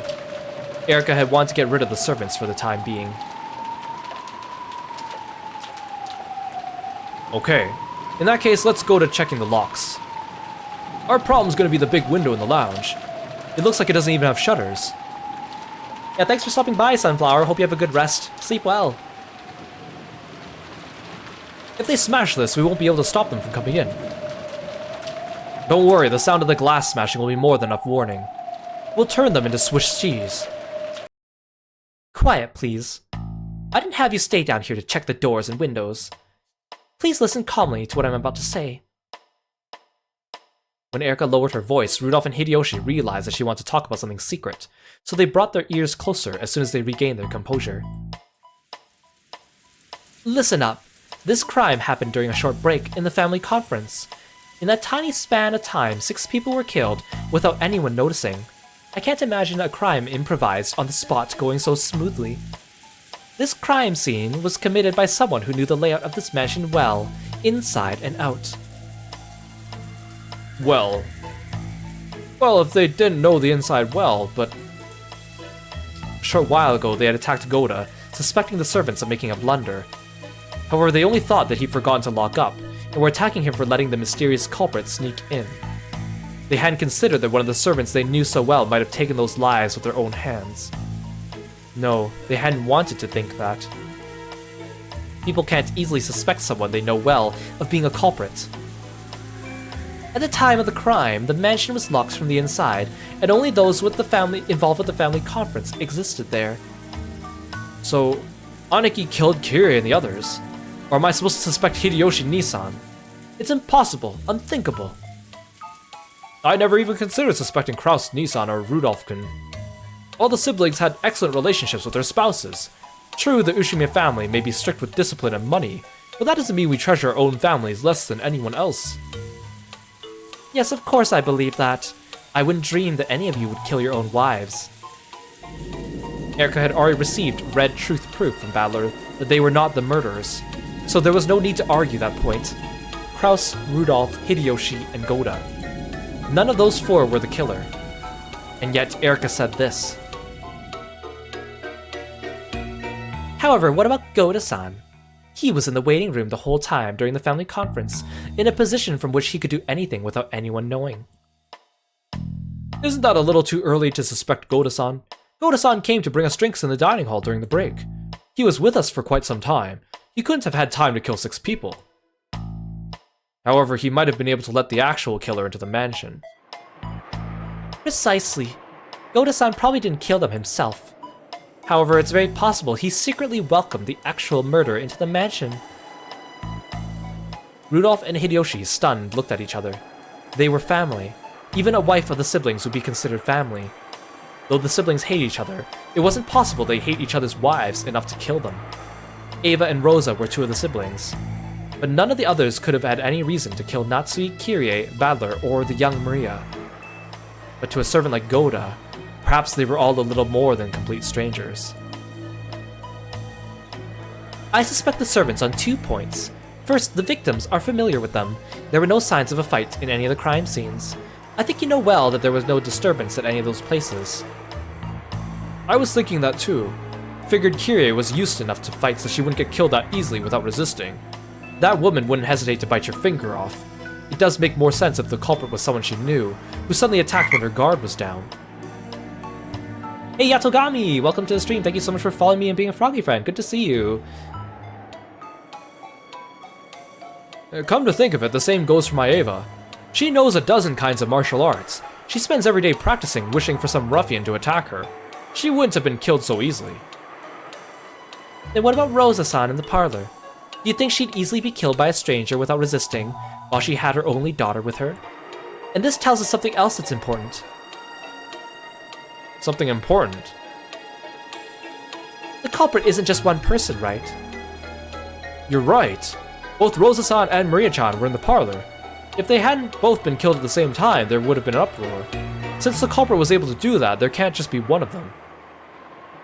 When it comes to Maria-chan, Rosa was like a quick-to-anger mama bear. She wouldn't cower in fear even if someone pointed a gun at her. I see. So it had to be someone who wouldn't rouse Rosa's suspicion until the last second. Now we see that the idea of an unknown outsider sneaking onto the island is actually the less realistic option. The culprit is someone familiar with this island. And there's more than one. The culprit is someone familiar, and there's more than one. Erica's reasoning pointed clearly at the ones they should suspect and guard themselves against. So you suspect the servants? Yes. Under the current circumstances, they are the most suspicious. The second reason to suspect them is the closed rooms with the chain locks. Why do the chain locks make them suspicious? What if there was no chain lock on the closed rooms? Then they wouldn't be closed rooms. With a single master key, anyone could make them. I see. The servants had to seal them with a chain so they wouldn't be suspected. Exactly. By setting the chain, they don't have to worry about being suspected. To turn it around, if the chains weren't set, they wouldn't be able to avoid suspicion, since they hold the master keys. So the only ones with something to gain from setting the chains are the servants. I'm not trying to protect them or anything, but if so, how do they actually set the chains? Is it possible to set them from the outside? Considering how they're built, I don't think it'd be impossible. Have you heard this story? Apparently some mailmen who deliver to apartment mailboxes are known to carry loops of wire with them. Yeah, I've heard of that. Apartment mailboxes often have similar adjoining boxes around them for the nearby room numbers. I hear they'd sometimes accidentally deliver letters to the next room over if they weren't careful. These mailboxes are almost always locked, so if you put the mail in the wrong one, you'd have no way of getting it out. In that situation, they're supposed to tell the owner of that mailbox about their mistake, have that person unlock the mailbox for them, and retrieve the improperly delivered mail. However, the resident of that apartment would often be out, and going through that process would be a real pain. Because of that, some mailmen would make a little tool out of wire with a loop at the end, and use that to fish the mistakenly placed postcard out through the crack of the mailbox. I've heard something similar from a friend of mine at a building management company. It seems they'd sometimes get drunks who locked themselves in the bathroom and fell asleep. So to get them out of there, they'd stick a thin metal tool through the crack in the door and undo the latch. Exactly. All industries have little tools that can easily open things that normally can't be opened. It wouldn't be particularly surprising if the servants of the mansion had something of the sort. Good point. Once you figured out the knack of it, you probably could set the chain from the outside using a wire. Yeah, we can't be sure that's impossible. True, physically speaking. One couldn't say for sure existed absolutely no way to set and unset chain locks from the outside. Chain locks allow for the door to be opened a crack. If you stuck something through the crack, you should be able to manage it easily. It was very natural for them to think that. However, Erica knew better. Though it might be possible in reality, the Red Truth had already declared that these closed rooms could not have been constructed from the outside. In other words, it was impossible to manipulate a chain lock from the outside. And yet, Erica was guiding their thoughts with the illusion that only the servants could have constructed those closed rooms. With an air of solemnly revealing some crucial point, she steadily steered the situation in the direction she wanted. Every part of her serious face for the last few minutes had been an act. No, to put it in her words, it was a detective technique for tricking suspects. I plan to tell Kraus-san what I've told you. I'm not saying that all the servants are culprits. However, it's very likely that one of them is the culprit, or has been assisting the culprit. We should split them apart and have people with guns keep an eye on them. Rudolph and Hideyoshi looked at each other again. What she was saying made sense, and it sounded as though she was calmly smoking out the most suspicious people at this point in time. With her accomplished conversation techniques, Erica was cleverly grasping the initiative. Even without the detective's authority, it's possible to control human nature to this degree. What do you think, everyone?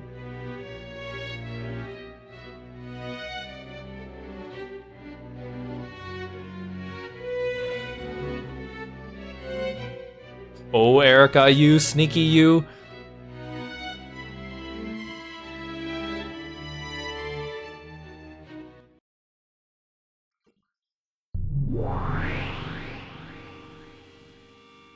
Thanks so much for the stretch, Kieran. I really appreciate it. It's been a while, so you guys make sure you stretch as well. Make sure you're not slouching in your seat. And with that, that's actually perfect timing for today. Let's have a quick look at the tips screen. So it's been updated a little bit. You see all these characters that were killed today are slashed in red, but they're only half slashed because we don't know for sure if they're dead because of the red truth. So we have Natsuhi here.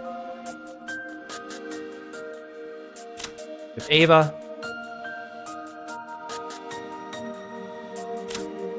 Kyrie. In each one you'll see Furuto Erica didn't perform a proper investigation, so the details of the cause of death are unknown. So she tried to investigate, but she didn't have detective's authority, so she can't say for certain.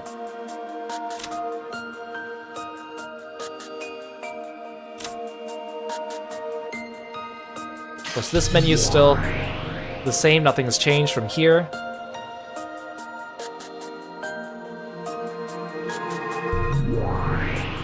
And then, of course, we have the real world.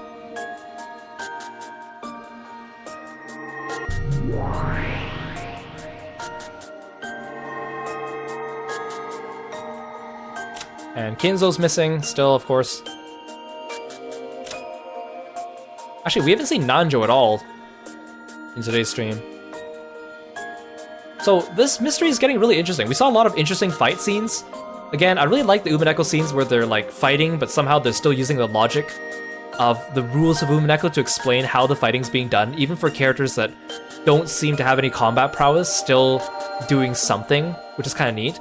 It's very interesting to see, like, again, George team up with Gop, Jessica with Ronov, Leviathan with Kyrie, teaming up with demons that they've fought before. And also now we're seeing Badler being the game master, so technically he's doing the killing.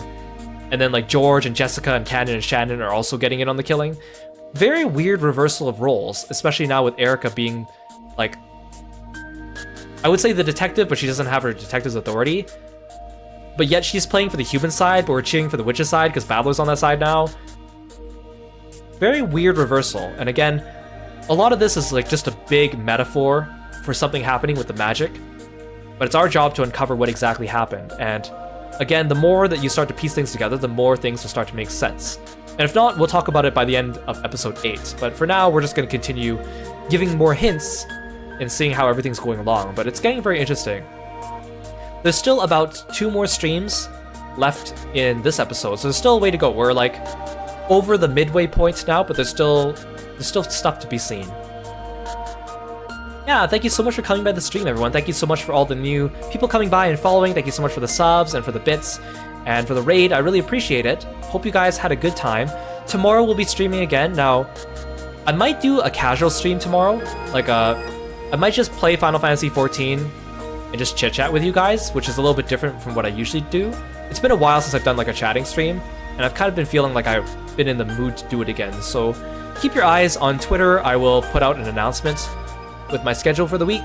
And if you want to check out previous episodes, my YouTube channel has VODs of all my Umineko episodes. It also has other games I played, a lot of RPGs, visual novels, mystery games, fighting games, action games, you name it. Let's have a look at Twitch. Let's see who is streaming, or if anyone's streaming at this hour. Oh, good.